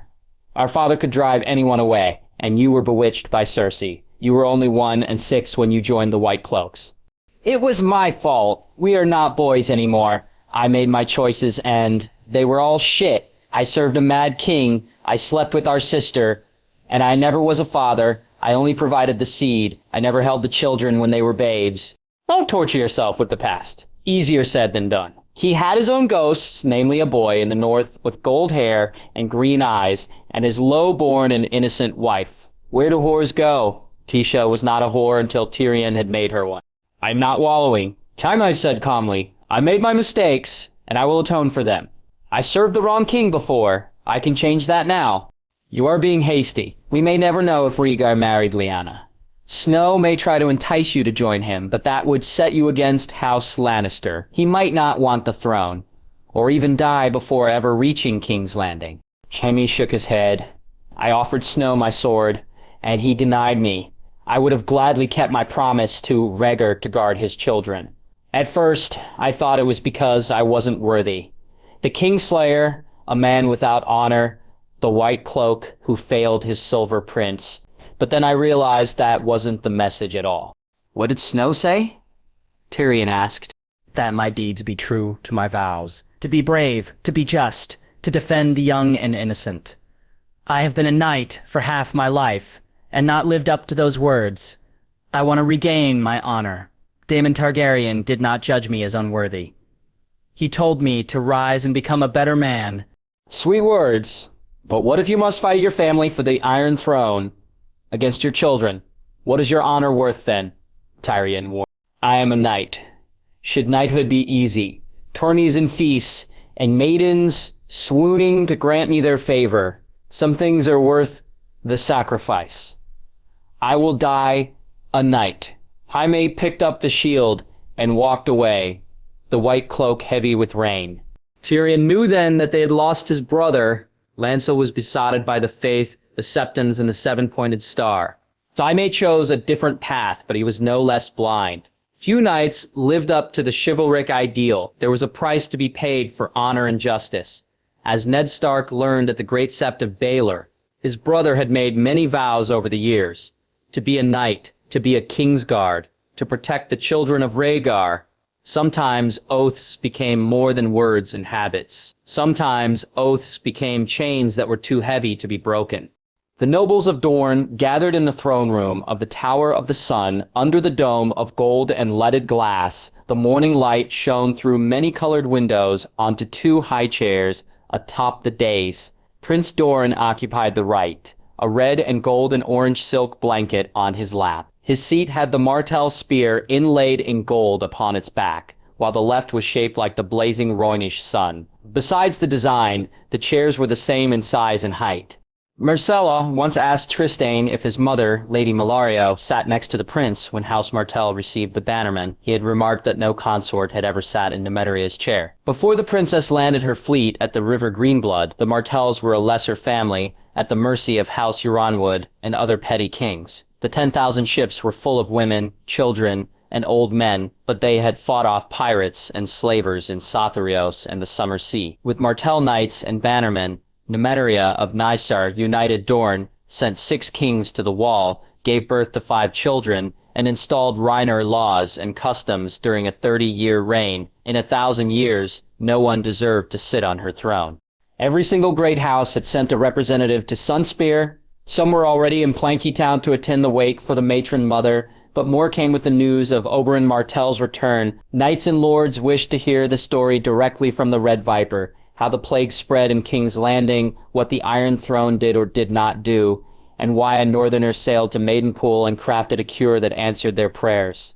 Marcella had heard the tale many times before from Sorella, Edric, and other sand snakes. Nomaria, who had nearly succumbed, was reluctant to share her ordeal, but Taide and Obara spoke freely. Today, it was the Red Viper who captivated the crowd, finishing the account with a dramatic flourish. After the feast, the prince sailed back north before sunrise. He left elixir, mold samples, and scrolls with instructions to make the cure for the ship captains and the Tyrells. We sailed home the next morning on the Cinnamon Wind after dispatching ravens to Sunspear. An elegant gray-haired man in flame red and bright yellow stood up. Harmon Euler was Lord of Hellholt and the Red Viper's good father. My prince, what does this Prince Daemon or Jon Snow want? What are his intentions regarding Dorne and the Iron Throne? He must be a Targaryen. The boy is mad. A sandy-haired lord interrupted. This elixir is worth more than its weight in gold. If he refused to supply the cure to King's Landing, Tywin Lannister might be dead. What sane person would save his enemy? Shut your mouth, Fowler, or I will show you what mad truly is. Harmon shook his fist before calming down. My brother Siriu Luick, his wife and eldest son, caught the plague from a merchant trading on the Brimstone. Maester Mullen gave them milk of the poppy and dream wine, but the black spots appeared on the neck and arms. Yet, a day after taking the elixir, my brother and his family were cured. How can we repay such a gift? Lord Uller, I know Jon Snow. He does not want gold or silver. Gifts of spices, gems, silk, cloth, and steel will not matter. He likes wine and good food, but Jon is no wastrel that drinks and eats his life away. Sorella Sand said, Then what can be done? The gray-haired man thumped a strong right hand against his chest. A king's gift is never free. We render service to our liege lords and in return receive land, titles, and boons. I am not a miser who lives on charity. It offends a man's dignity. The prince saved my life, but refused any award. All he asked was that I get better, and drink and eat to regain my health. He claimed no boon, and I would have given anything he asked. Nymeria said, Jon Snow did not ask for oaths of loyalty, at least not yet. That may change one day, but for now we should name him a friend, Sorella said. A friend? Harmon frowned. I have never met the man. Is Jon Snow your equal, my lady? Can anyone in this chamber claim that he or she is the equal of a lost Targaryen prince? It does not matter what we claim. Doran Martell said softly, If Snow wishes to offer us his friendship, then we should accept. This is not a man who intrigues or sells whispers for profit. He makes no demands upon us. But friendship creates its own demands, my prince. War is coming. The dragons will take back the Iron Throne from the lions and the false stags. What will Dorne do? Will we call our spears? Will we march to King's Landing to avenge Elagan and Rhaenys? How can Dorne stand by while the boy gains a crown? Lord Oler demanded. Hellholt was known throughout the Seven Kingdoms for one reason. 10 years after Aegon began the conquest, Queen Rhaenys and Meraxes were slain when an iron bolt from a scorpion struck the dragon's right eye. The Targaryens burned down the fortress several times and murdered 4 consecutive lords of the Hellholt. There was a saying in Dorne, half the Ollers are half mad, and the other half are worse. Lord Harmon was thirsty for 4 and wanted to pay Jon Snow back in blood. My family's blood, Marcella knew. They blamed the lions for the last war. Robb Stark has not called his banners yet. To gather an army in the north takes many moons, and winter is coming. Before Daemon launches his campaign south, we will have ample notice. Better to wait and see what allies this prince gathers before we commit our forces, Dorne said. Are we to wait and do nothing? Harmon sneered. Dorne is a large place as well, my prince. To raise our full fighting strength will also take time. It has been 17 years since Dornish blood was spilled at the Trident. The Stormlands are weak. The Reach have sent their lords to kneel in King's Landing. We all seek vengeance for Princess Elia.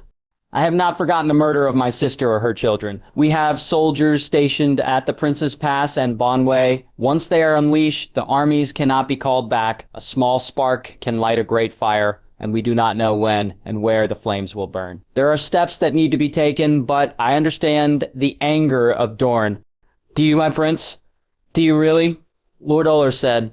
The question hung in the air when a short, bald, and fat man ran into the room. Cruelty was a capable healer and a loyal henchman who had served the prince for decades. The maester whispered a few words, and the prince made a quick gesture to Oberyn. In a few moments, the Red Viper dismissed the other highborn before placing a jaunty arm about Edric Dane. The chamber was clear before the captain of the guards pushed forth a rolling chair with soft velvet cushions and wheels of ebony and iron. With two strong arms, Ariel Hota carried the prince from chair to chair. The marish blanket had slipped, revealing swollen and reddened joints. The legs and feet were soft and shapeless, and the prince bit down hard to stop from crying out. The Maester carefully placed the blanket on Doran's lap before giving a thimble cup of pale liquid.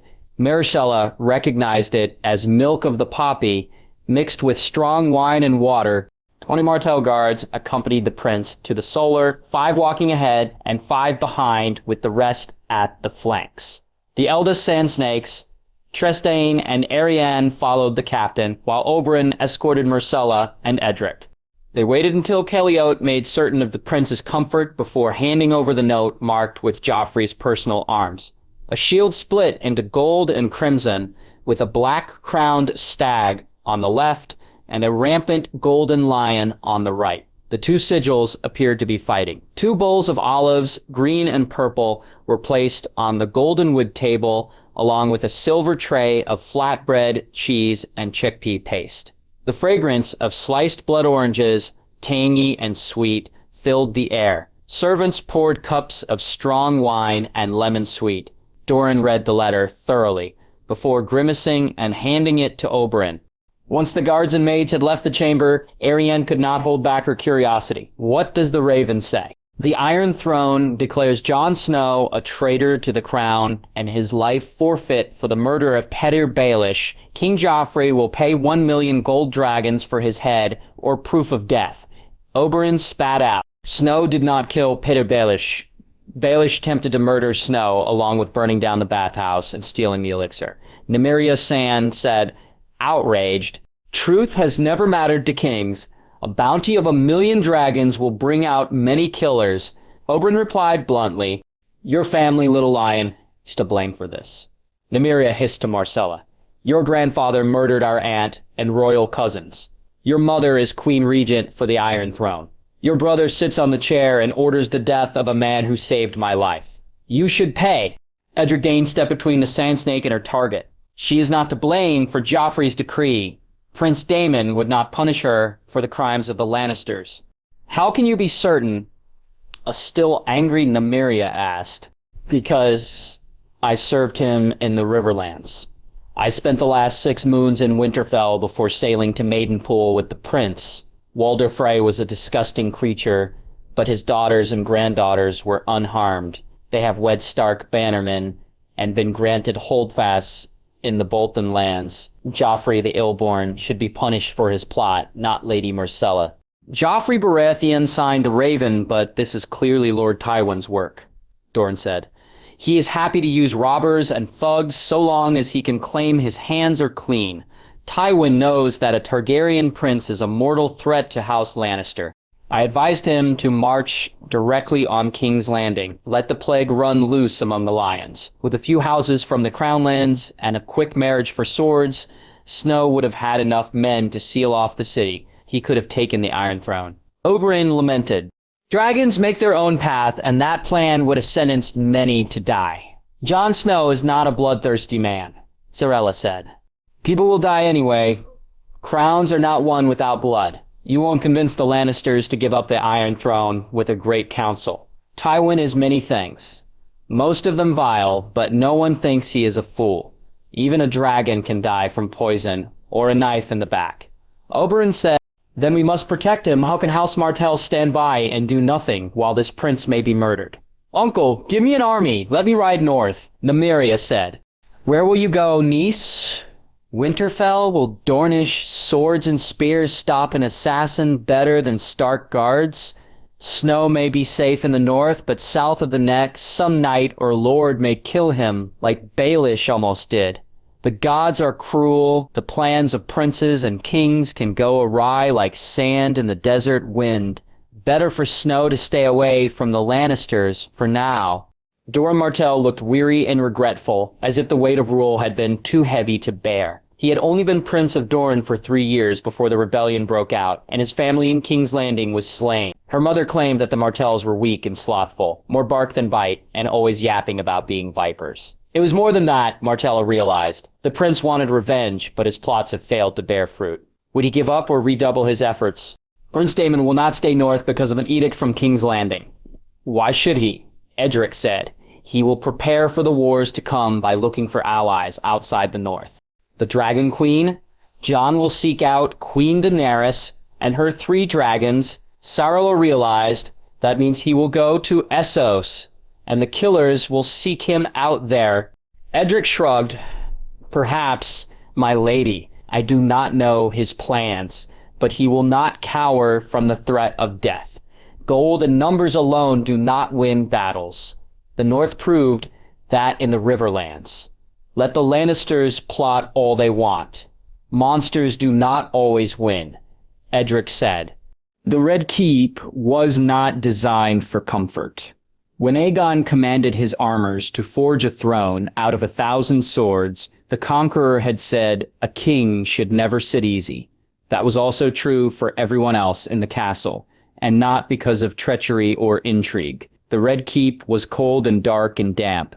Like most great strongholds, the fortress was built high up on a hill, overlooking a harbor, enduring the high winds and driving rain from Blackwater Bay. Even dragon kings could not afford glass in great quantities, so most windows were narrow openings covered by shutters or curtains to let in light and air, cold gusty air, now that the long summer had passed. As the Starks liked to say, winter is coming.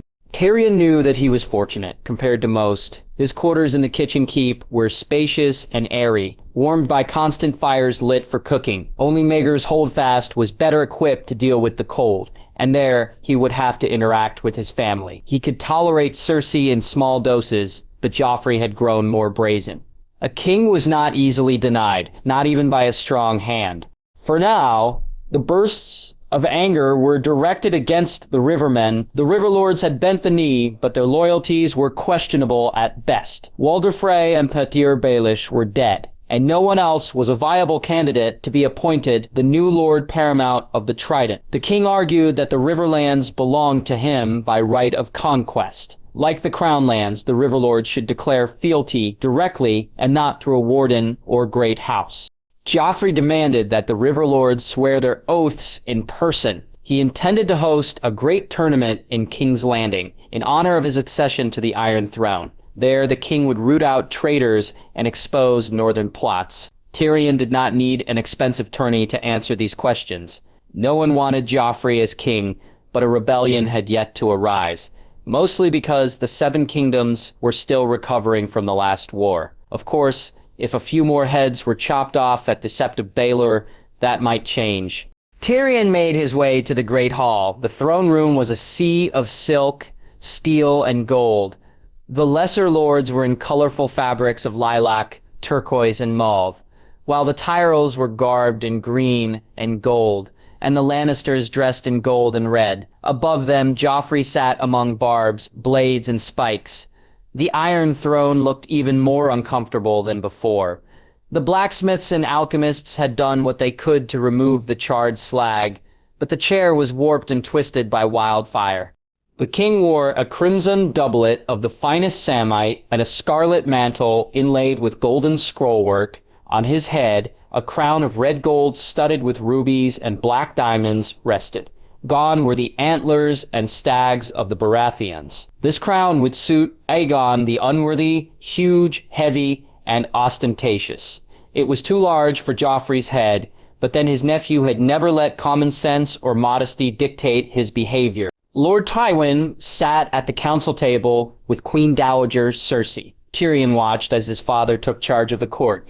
A Windwater knight was rewarded with a fine warhorse and suit of plate armor for good service. A border dispute between the Antlers and Sow's Horn was settled to the satisfaction of both lords. The crown would cover the costs of repairing the sept in salt pans looted by Northmen. House Ricker's petition to expand the docks at Duskendale was denied. Tyrion had to admit that his father was good at ruling. Tywin had the appearance of fairness, even as both highborn and small folk knew the iron fist that lay underneath.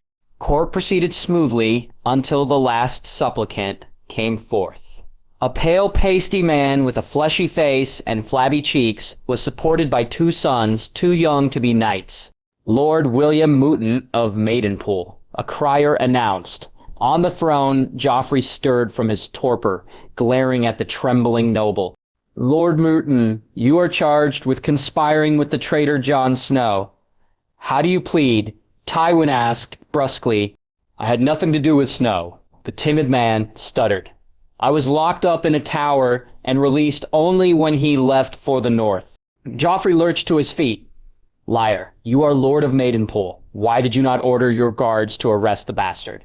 William looked desperately toward the Tyrells. Sir Garland had taken the castle with 5,000 men, but Lord Mouton would get no aid or comfort from the Reach. Your Grace, I never saw Jon Snow. I surrendered. My guards would have been slaughtered. What of Lord Baelish? Tywin asked. Did you see Jon Snow kill Peter Baelish? Your Grace, I only saw the four walls of my cell. I do not recall even knowing that Baelish was in Maidenpool. Mouton pleaded to the hand. The Lord had forgotten that Joffrey, not Tywin, was king. It was a mistake that many in court made. A stay in the Black Cells might jog your memory. 2 weeks, and you may recall more about Jon Snow and his crimes. Tywin responded. We do not need a fortnight. Joffrey declared. If you will not tell us what we wish, then you have no need of your title and lands. Treason will never go unpunished in my reign. You and your sons will suffer for this. Your Grace, please spare me. Mouton cowered. I could do nothing against them. I grow bored of your pathetic wailing. Consider yourself lucky that I won't take the heads of your children as well, Joffrey said. Sir Jaime, bring me his head. Jaime Lannister walked between the tearful family and the throne. The white enameled scale mail had been polished to a mirror shine, and his brother's hand rested on the pommel of his longsword. No. What do you mean? You are the king's guard. You serve the king. Joffrey cried out. I serve the rightful king, Daemon Targaryen, son of Prince Rhaegar and Lyanna Stark. He is the true heir. Jaime removed his white cloak and tossed the cloth onto the steep steps. Tyrion would have laughed at the stunned faces of his father and sister, but this was deadly serious. The raiment fluttered and snagged on the spiked steel at the sides of the throne. Don't be a fool, Tywin called out in a harsh voice, breaking the short silence. Traitor, kill him now. I command it. Joffrey shrieked as he slammed down his hands angrily and screamed again in pain as his arm brushed against a sharp metal fang. The crimson of the doublet turned a darker red as blood stained the right sleeve. Mother, the boy wailed and looked faint. The gold cloaks followed Cersei as she rushed to embrace her son. Both Jaime and Tywin were still as stone, with the old lion seething at his troubled family. A frightened Joffrey staggered down the steps, barely avoiding the barbs and blades, leaving a trail of blood. His nephew looked like a lost little boy, whose misdeeds had been exposed. His brother stood proudly, like a knight out of songs. Sir Jaime, the stupid, Tyrion sighed. In the great hall, everyone began to whisper as the king's guard escorted their former Lord Commander away. Jaime went away peacefully, with no look for Cersei or Joffrey, as blood continued to drip on the once white cloak. 2 orbs of fire glowed in the moonlit sky, cutting through gray clouds and scattering light on wine, dark waters. It was the hour of the nightingale, which followed the hour of the wolf, the blackest hour of the night. Soon, the sun would begin its daily journey, illuminating the horizon in oranges and reds before breaking through the clouds, or at least it would try. In autumn, the shivering sea was famed for storms and showers of freezing rain. Arya shivered at the prow of the carrack next to the wooden figurehead. On the stemhead, a statue of a woman in white looked toward the hidden shore, the face fierce and strong, with streaming hair and a billowing dress, the left arm outstretched, as if to urge sailors onward. The Wintertown boys had whittled the carving as a jape, but the image suited the ship well. The she-wolf was meant to sail boldly to distant ports and places yet unknown. Arya had always been an early riser. That was the best way to avoid Septa Mordane and her mother's lessons on how to be a lady. In the early mornings, when Winterfell was quiet, she could practice archery in the ruins of the first keep or play with the direwolf pups in the Godswood. Nymeria and Ghost were deep asleep in one of the cabins at the stern, but she heard Jon's footsteps approaching on the deck. Here, he handed over a heavy gray cloak. Arya wrapped the dark wool around her shoulders. It was too long and thick, but the warmth was welcome, as was the protection from wind and rain. They stood together peacefully as the sky began to brighten. Soon, the sea-wolf would spring into action. The cook would heat the porridge and hardtack. A boy would climb up the crow's nest to serve as a lookout, and the crew would man the sails. But in the hour before sunrise, they were alone with the waves, wind, and clouds, and the two fiery eyes. "Is that the Titan?" Arya asked. "Yes. The Braavosi light beacon fires to guide ships through the channels. Safe passage would be difficult otherwise. The lagoon is protected by many small islands. It must be monstrously tall." They were still many miles away from harbor. Arya could see the faint outline of massive shoulders and an arm lifted up to the sky. The Titan's great helmeted head was hidden in the clouds. "Do you remember old Nan's tales? That the statue comes to life to smash the enemies of the secret city? She told me that the Titan of Braavos eats highborn girls in one gulp. That was after I stole one of Gage's beef and bacon pies from the kitchen." Jon chuckled. "Old Nan is a good storyteller, but that one is not true. The Braavosi built the Titan on mountains standing on separate islands. The iron and bronze start at the hips. Everything below is natural stone. If the Titan waded into the sea, it would do so without legs." Iris squinted at the vague shape. "It is much taller than Winterfell. 4 times as head of the Titan is 400 feet above the sea. And the sword is even taller." Jon pointed out the line of the blade held diagonally by the right arm. "Why is it broken?" Through the gloom, Arya could see traces of the hilt and half a sword. "The Maesters disagree on this. Some argue that the broken blade means Braavos only fights in self-defense. The sword is a warning, while the real weapons are the arrow slits and murder holes on the armored skirt and breastplate. But the answer is much simpler. Braavos does not waste money needlessly." "You mean they ran out of funds when building the Titan?" Jon shook his head. He gave her a square coin. Arya examined it carefully, comparing it to her gift from Jack and Hegor. Her token was circular and had a shrine on one side, and a hooded figure with features blurred in shadow. The square was even more peculiar, depicting a warrior in a crested half-helm, much like the Titan, and on the other side, 2 golden triangles crossed like an hourglass, was 2 hands extended outwards from the center with open palms. The coins shared one similarity. The coins are both iron. All other nations use gold, silver, or copper. Only Braavos can pay with iron. But why? Arya knew iron was far more common than gold or silver. Why can't other cities use iron coins? The Iron Bank is the wealthiest and most powerful bank in the known world. Perhaps there is something similar in the Golden Empire of ET, but no explorer has gone past the Jade Gates in 150 years. The Iron Bank uses iron because they can. See the writing. There was text inscribed under the 2 open hands. What does it say? Ogigio Tistel your Gira Treatery Emilza, the Iron Bank will have its due. Breaking faith with bankers is hazardous to your health.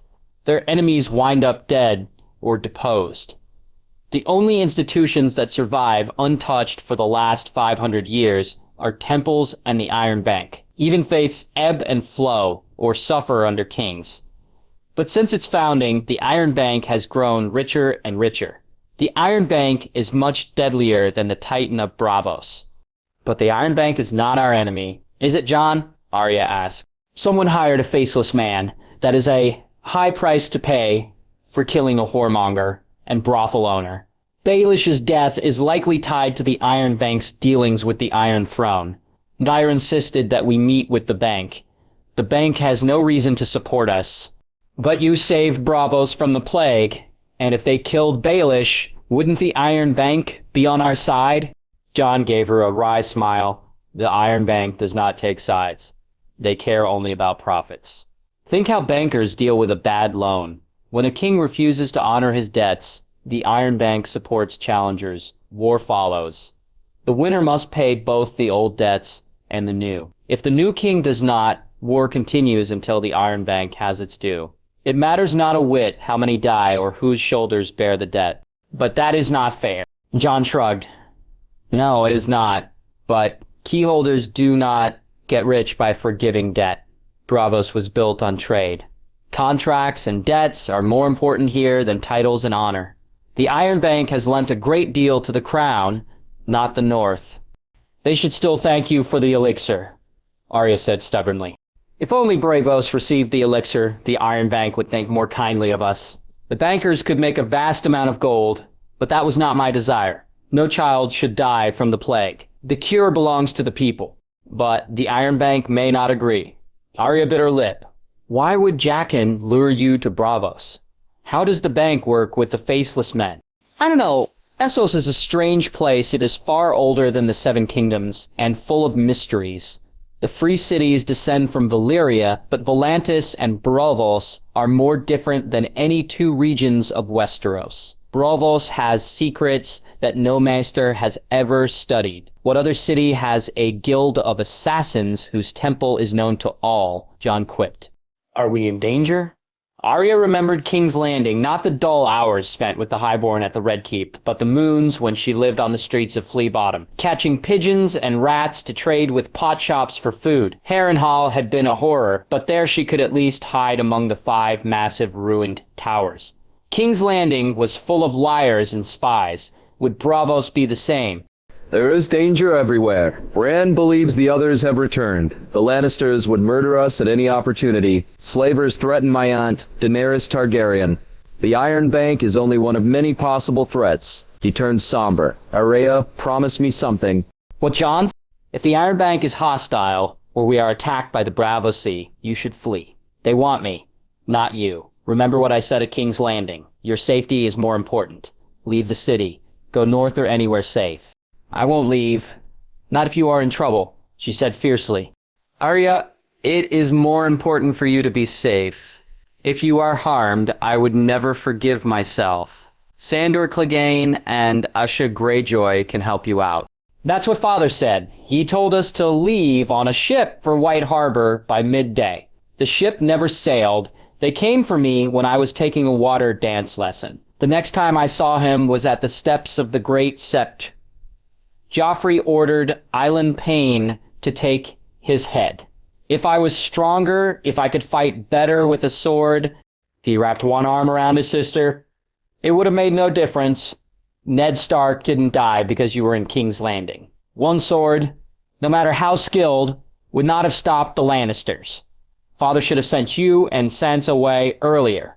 Arya closed her eyes. She recalled the last exchange with her dancing master. She whispered, swift as a deer, and Syrio Forel had replied, just so, before engaging with the White Cloak. Syrio had only a leather vest and a wooden sword versus Trant in full armor and forged steel. Only a fool did not know who would win that battle. She had begged him to run, but the first sword of Braavos refused. Swift as a deer, quiet as a shadow, fear cuts deeper than swords.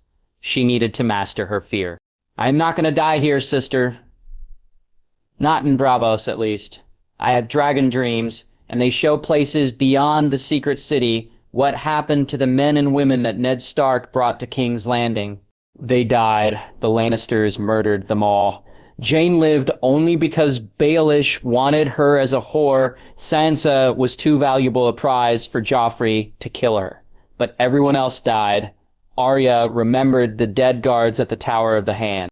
There are others who journey with us. The Hound, Asha, Chet, Geryon, Stark guards, Wintertown boys and girls. They will look to you for guidance. if I am not here. You think I can leave the she-wolf?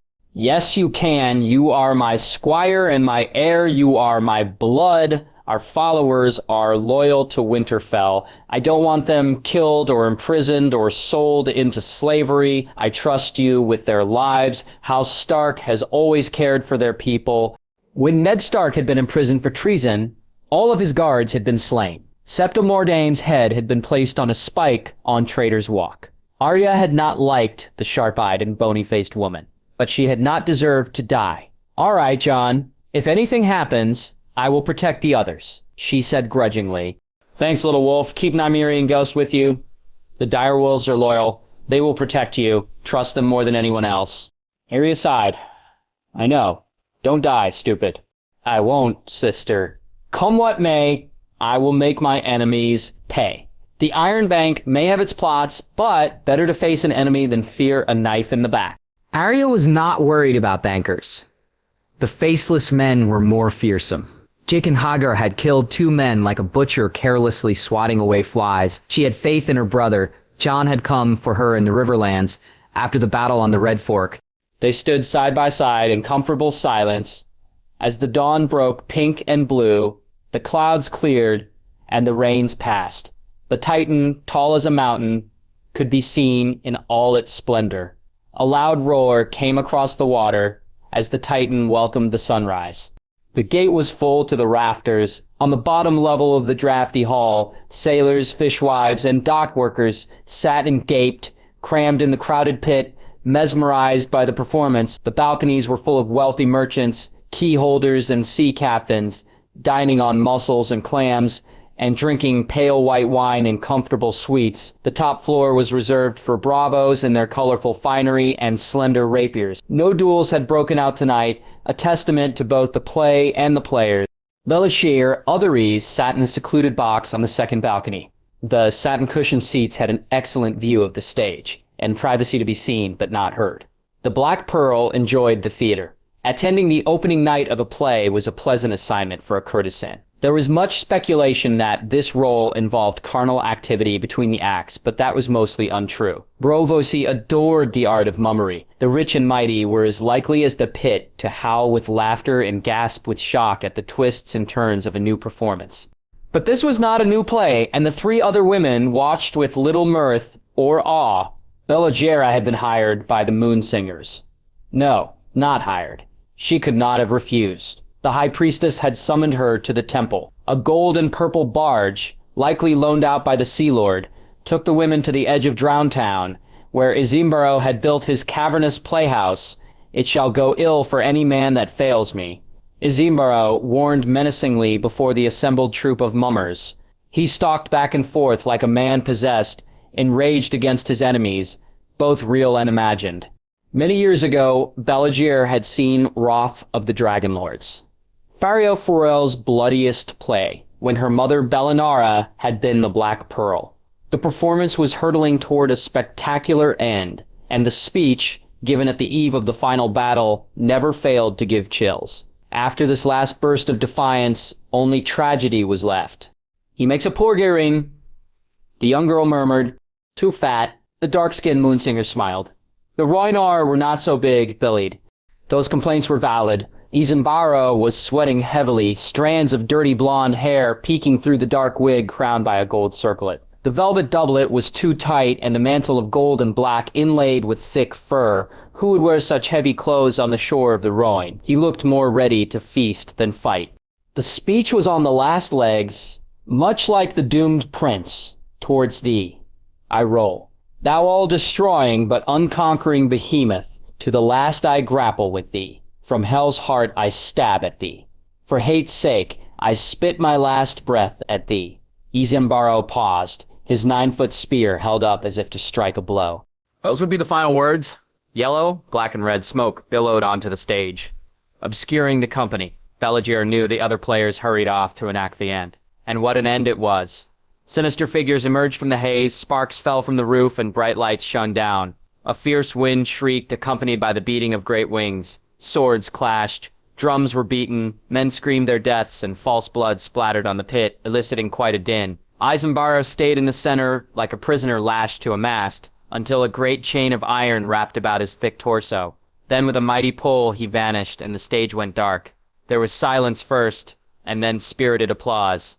The mummery was clever. There was a trapdoor on the stage, used for graves and tombs. The sparks were lit from powders hidden in hanging tubes of papier-mâché. Bladders of pig blood were concealed and punctured at the right moment. As for the wind, a cylinder draped in coarse linen was suspended below the balconies. When a storm was required, a stagehand would turn a handle and rotate the cylinder to make the sound of winds, while a heavy ball was rolled down a wooden trough to mimic thunder. The spectacle only lasted minutes, but left the pit wonderstruck, but not the moon singers.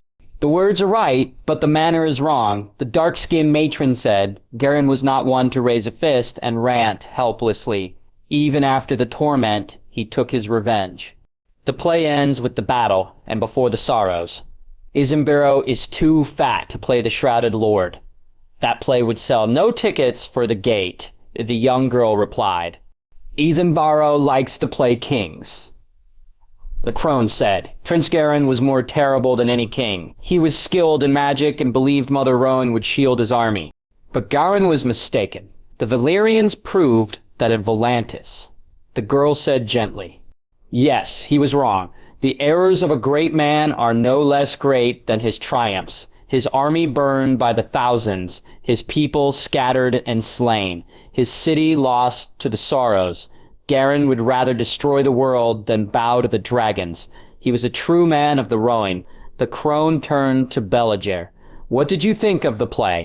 Before the plague, the gate had alternated between the merchant's lusty lady and the merchant's melancholy daughter. Both were comic farces, heavy with romantic confusion, mistaken identities, and ribald jokes. Braavos had turned more serious with the recent news. People wonder about the dragons. They do not wonder, they worry. This play was chosen and performed for a reason. The crone said sharply. But why? Beliger asked the Moonsingers. What have the Targaryens done to Braavos? The conquest was of Westeros, not Essos. Before the conquest, Aegon flew across the narrow sea to aid Pentos and Tyresh in their wars. Valyrian burnt the Volantini fleet at Lys.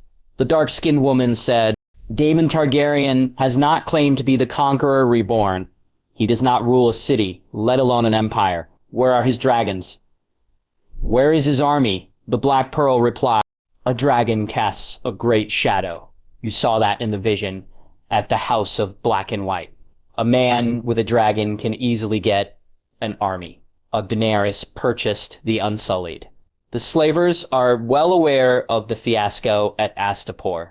The young girl said, Beliger had heard the sordid tale. Daenerys Targaryen sailed to Astapor to acquire a legion of Unsullied. In their arrogance, the good masters demanded a dragon. When the bargain was complete, the queen unleashed all 3 dragons on the masters and freed the slaves in the city, including her new army. Beliger did not like slavery, but she liked even less the stories of the aftermath. After the Dragon Queen had left, the butchering began. Astapor descended into civil war. The city was a charnel house, and only a few bits of splendor separated the mutilated bodies of masters and slaves. The slavers of Yunkai had attempted to conquer Astapor, but retreated once the bloody flux appeared. Daenerys Targaryen might have meant well, but the result was a terrible calamity. This northern dragon has done nothing wrong. His elixir cured many in Braavos and the other free cities. Is it the bounty of 1,000,000 gold pieces? Why else would we turn our back on a potential ally? Beliger asked. So the young girl and dark woman turned to their high priestess. The crone closed her eyes, wrinkled and spider-lined with age. For a long moment before answering, it is not what Snow has done. It is what he represents. Men fear what they do not understand. Powerful men fear what they cannot control. The ghost of Valyria, the youngest moonsinger whispered. Just so.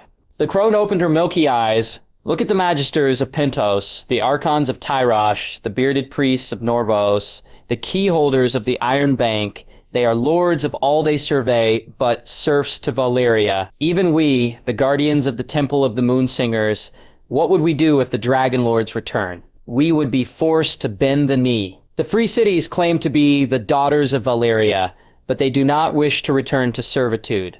Once men taste power, they are loath to give it up. Beliger remembered the dream. Armies locked in battle, unsullied, Andal Knights, Dothraki, Sellswords, the purple sails of Braavos against a vast armada. She had recounted her vision to the faceless men, the Moonsingers, and the Iron Bank. Was it only a prophecy, or had the actual act of revealing the dream made war more certain? Do not blame yourself. The nature of man is to struggle for power and dominion.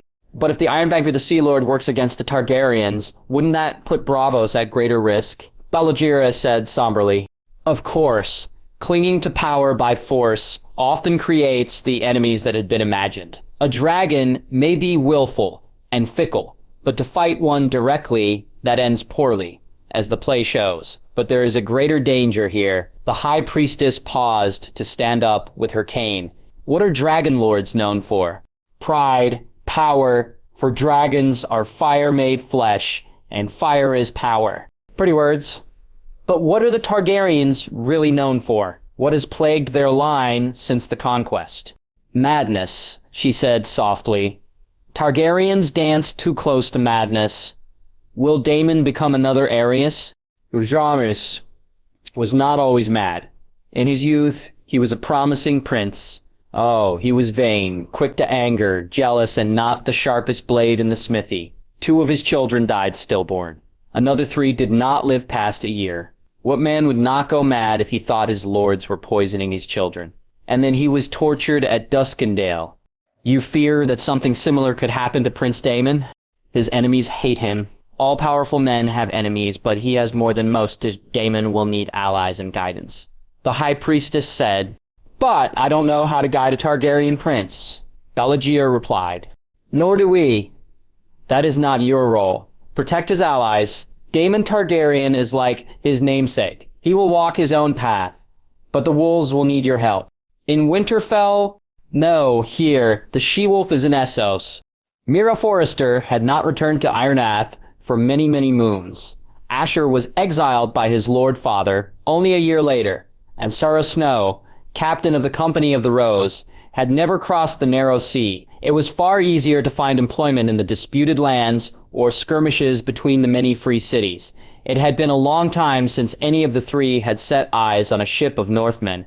Ragman's harbor, unlike the neat and well-maintained docks of the Purple Harbor, sprawled over little piers and shabby wharves and crowded ferry berths. Ships from the free cities, Westeros, Ibn, and exotic ports on the summer sea, mixed with barges and hulks and fishing boats. Ragman's was a noisy place, full not only of sailors and traders from 100 lands, but also porters, mummers, rope makers, sail menders, and fishmongers. The cramped alleys hosted taverns and wine sinks, and the odors of spiced ale and baked bread mixed with perfumed whores, garbage, and the salt of both the sea and the canals. The oddest thing about the harbor was the provender. Mira had served at Highgarden and King's Landing, but she preferred rustic food. Beef and bacon pies, leg of lamb, barley stews, and roast chicken were staples in the north. But in Braavos, sailors and dock workers ate seafood raw,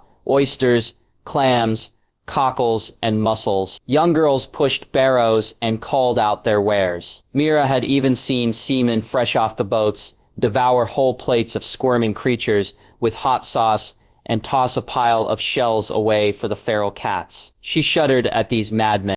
Are you sure the Northmen have landed? Sarah said. A Tyroshi told me in a game of dice at Pintos. He was walking near the Long Canal and saw a giant white wolf when he went to relieve himself. Nearly soiled his breeches, he wanted to follow the beast, but he was 3 sheets to the wind. When he sobered up with another jack of grog, the beast had vanished into the night, Asher said. Tyroshi always talk. Sarah frowned. Everyone in Braavos will know Prince Daemon is here. Look, there it is. Asher cried out. The she-wolf was a splendid vessel. Unlike many ships hailing from the 7 kingdoms, it was a sleek carrack, not a fat-bellied cog. Bales and barrels were stacked neatly at the dock. Several boys dashed up and down the gangplank to help the sailors unload cargo. The masts and hull were freshly cut, not weather-stained and worn. Ironwood decorated the prow and stern. A figurehead of a woman in white faced toward the harbor. Asher strode confidently up, past the busy crew. At the foot of the carrack, his progress was halted by the sight of a huge burly man. Even under the wide-brimmed black hat, a mass of angry scars was visible on the left side of the face. "I know you. You are the Hound," Asha shouted. "How did you gain passage on a northern ship?" Sandor Clegane stared down with contempt. "What the fuck is your problem?" Asher drew his sword as he stepped up the plank. Asher was lanky and strong like his father and brothers, but the Hound was twice as broad. "Stop, Asher." Mira cried. "The Hound left King's Landing with Snow in the Wildfire Wedding. He may have pledged his sword to House Stark, but he is a Lannister man." A surprised Asher said, "And you are a twat." The Hound's hand rested on the pommel of the longsword strapped to his hip. Thankfully, the sword stayed in the scabbard.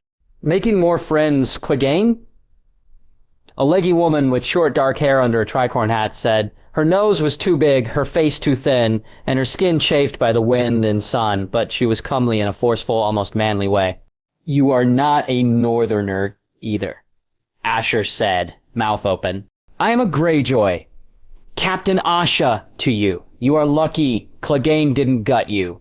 He may still change his mind. Who are you?" Mira pushed forth while her brother could make an even larger mess. "I am Mira Forrester. This is my brother Asher, and this is Sierra Snow, captain of the Company of the Rose. We have come to warn Jon Snow." "Warn him about what?" the Hound demanded. "The bounty." Asher blurted out, "1,000,000 gold dragons. Let us not speak where the entire harbor can hear." Asha Greyjoy climbed the stairs to the quarterdeck. Mira and her companions followed, and the Hound stalked behind them. The cabin at the stern of the She-Wolf was spacious and warm. The heat came from the nearby galley, as did a thick white stew in trenchers of hollowed-out bread. Chunks of cod and clam were buried under leeks, turnips and carrots. Asha Greyjoy's sparse quarters were dominated by a simple bed and a rough-hewn oak table. An hourglass stood on a large nautical chart of the North and the Narrow Sea. A thick ship's log, full of scribbles, markings, and columns, was open next to a brass Mirish eye, a sextant, and a chip log on a wooden spool. "1,000,000 dragons for the head of Daemon Targaryen?" Asha Greyjoy asked as she slurped the stew. "How did you hear about this?" "The story has spread everywhere. It is known in Braavos that your prince would sail to meet with the Iron Bank. All of Essos will be hunting for the bounty," Sara Snow said. "And what's your part in this?" "Come to collect the gold?" Clegane snorted. "How dare you? We are Northmen. Loyal to Winterfell." Asher replied angrily. "So was House Bolton, and they are all dead now." Asha retorted. 1,000,000 gold pieces is a rich, rich prize. If I was still captain of the Black Wind, I would be sorely tempted to find Snow. Any reaver or sellsword would. If you tried, you would be deader than a fray," the Hound said. "He burned Walder and all those other shits alive as payback. I didn't realize you were loyal to the dragons." Asher said mockingly. I am a dog. Clegane said. "And dogs are faithful, but you are a sellsword. Why should we trust you in this bunch of roses at all?" "We came to warn you. My mistress, Queen Margaery, charged me to bring the Company of the Rose to the north and make an alliance with Jon Snow and the Starks." Mira protested. "So, you have come to betray the Lannisters for the Tyrells. But the Lannisters are angry because Snow saved Garland Tyrell's wife. Our not-so-hidden prince has been lured here by the Iron Bank who loves gold, but Snow still wants to see his aunt, the Queen of Meereen. What a colossal mess." Asha poured herself a jack of ale. She needed a drink. "The Iron Bank won't kill Daemon. At least not when meeting with him. They might have him killed, but wouldn't do so brazenly," Sara Snow said. "We can guard him against any danger," Asher said. "You can't," Asha Greyjoy said. "We have guarded caravans against Dothraki and other companies of sellswords," Sellers said. "He is not a fucking wagon," Clegane said. "Dothrakis are savages, but they are not assassins. In any case, you can guard Snow because he is not on board. He disembarked at the arsenal before we reached Dragman's, so that no one would see him. He is already in the city," Asha said. "But he may be in danger," Mira said. The Hound shrugged. "I am sure he is, but Snow can take care of himself. He has the wolves with him. Braavos was a queer city and a wet one. It had rained last night when they snuck past the harbor guards, and it was raining again this morning. Drizzle came down from the dreary fog, and drops rippled in the canals and soaked the facades of brick, stone, and wood. Like parts of King's Landing, the houses were built very close together, their roofs almost touching. Braavos was more elegant, though, with slim towers, 4-5 stories tall, that proudly displayed pointed arches, tall windows, and ornate statues on balconies and terraces. It might have been beautiful if the day turned crisp and bright. Sorry, Naim, Arya said. The direwolves had hunkered down under a thick canvas tarp, looking none too pleased with the surroundings. Who could blame them? A serpent boat was no place for Nymeria and ghosts. Jon pushed them carefully down the waterways. Braavos had over 100 canals and even more stone bridges. At first, it had been confusing. Small, unnamed canals that crisscrossed in odd patterns, but that was how her brother learned to use the pole to navigate. With practice and after a few mishaps, they were ready to travel down the more crowded and busier large canals. The Canal of Heroes was closest to the arsenal, and connected at the center of the city with the long canal that stretched from the very south of the city to the richer northern areas near the Sealord Palace and the Purple Harbor. How do people live here? Arya asked. She was sitting down with the wolves, but Jon stood at the stern in a nondescript cloak of brown and green. It was still early, and there were few other barges and boats. Braavos? It is a rich city, the most prosperous in Essos. No one starves here, which is a lot better than the other free cities. That's not what I meant. Why did people decide to settle here? How could they build in all this water? Arya asked. They had no choice. Braavos was founded by fugitives, slaves that escaped the freehold. They sailed to the northeast instead of south and found sanctuary where the narrow and the shivering sea meet. The hills, the nearby islands, the swamps, and the fog kept the location a secret. No Valyrian dragon lord would imagine an entire city hiding in the middle of a marsh. By the time the Sea Lord announced its existence, it was too late. Too late? Arya said. Too late for revenge. The Iron Bank paid settlements to the owners of the ships the slaves escaped in, or at least to the descendants of those owners. But slave owners are not that forgiving. Had they discovered the city earlier, the Valyrians would have killed the Braavosi. Arya guessed. Killed? No, that is too easy. In Valyria, the sentence for an escaped slave is not death. Flogging, whipping, and then branding the forehead with the letter F for fugitive. Valyria had a natural prison, the tunnels deep in the 14 flames. The mines of the freehold were hell on earth, hot, full of sulfur and ash, with lava and steam. The slaves would work under such awful conditions that death was a release from suffering. If they tried to escape again, their legs and feet would be amputated, and then they would be sent back into the mines. Once in a while, a truly troublesome slave might be crucified. The slave would be stripped naked, dragged in chains to a public square, and then nailed to a cross to die over a few days. But the Valyrians preferred to force slaves to die slowly in the mines. That was the fate the founders of Braavos escaped. I had no idea that the Valyrians were so brutal. Empires always are. Jon said calmly, enemies of Valyria had to be crushed harshly. People accepted the rule of the freehold because the consequences of disobedience were terrible. There were revolts, but easily dismissed. The Dragon Lords were not kind people. The wonder and glory of Valyria was built on blood and fire. How did Braavos escape punishment? Arya asked. No one knows. There are some theories, but that's not taken seriously in the Citadel. The maesters are guessing in the dark. One possibility is that Valyria was no longer strong enough. The nobles were too busy infighting and focused on expanding the colonies on the Summer Sea. A small city far to the north was not worth the trouble. Another idea is the Iron Bank paid large bribes to the most powerful families, that is, the most believable. Empires turn corrupt. But there is a more sinister idea. Braavos might have threatened Valyria. With the Faceless Men? With something. Sorcery, a curse, unknown magic. It is all very unclear. But all of the other free cities are colonies of Valyria. Only Braavos was allowed real independence. Could Faceless Men kill Dragon Lords? Arya wondered. One dragon rider, of course. Any man or woman can be killed, but Valyria had dozens of families that challenged each other for leadership of the freehold. No guild of assassins could frighten all the nobility. Braavos would be destroyed if the faceless men attempted to kill many dragon lords, unless they did it in secret. Jaqen Vigar killed Whis and Chiswick without anyone knowing. I still can't figure out how he did it. Whis and Chiswick are not dragon lords. Arya. Killing servants in a giant haunted castle is not a difficult task, but Valyria is long gone. Daenerys is the closest thing to a dragon lord now, and she has enough trouble freeing slaves from the masters. Barristan told me that my aunt has many enemies. That's why you wanted to go to Essos, to make sure Daenerys is safe, Arya said. Jon nodded.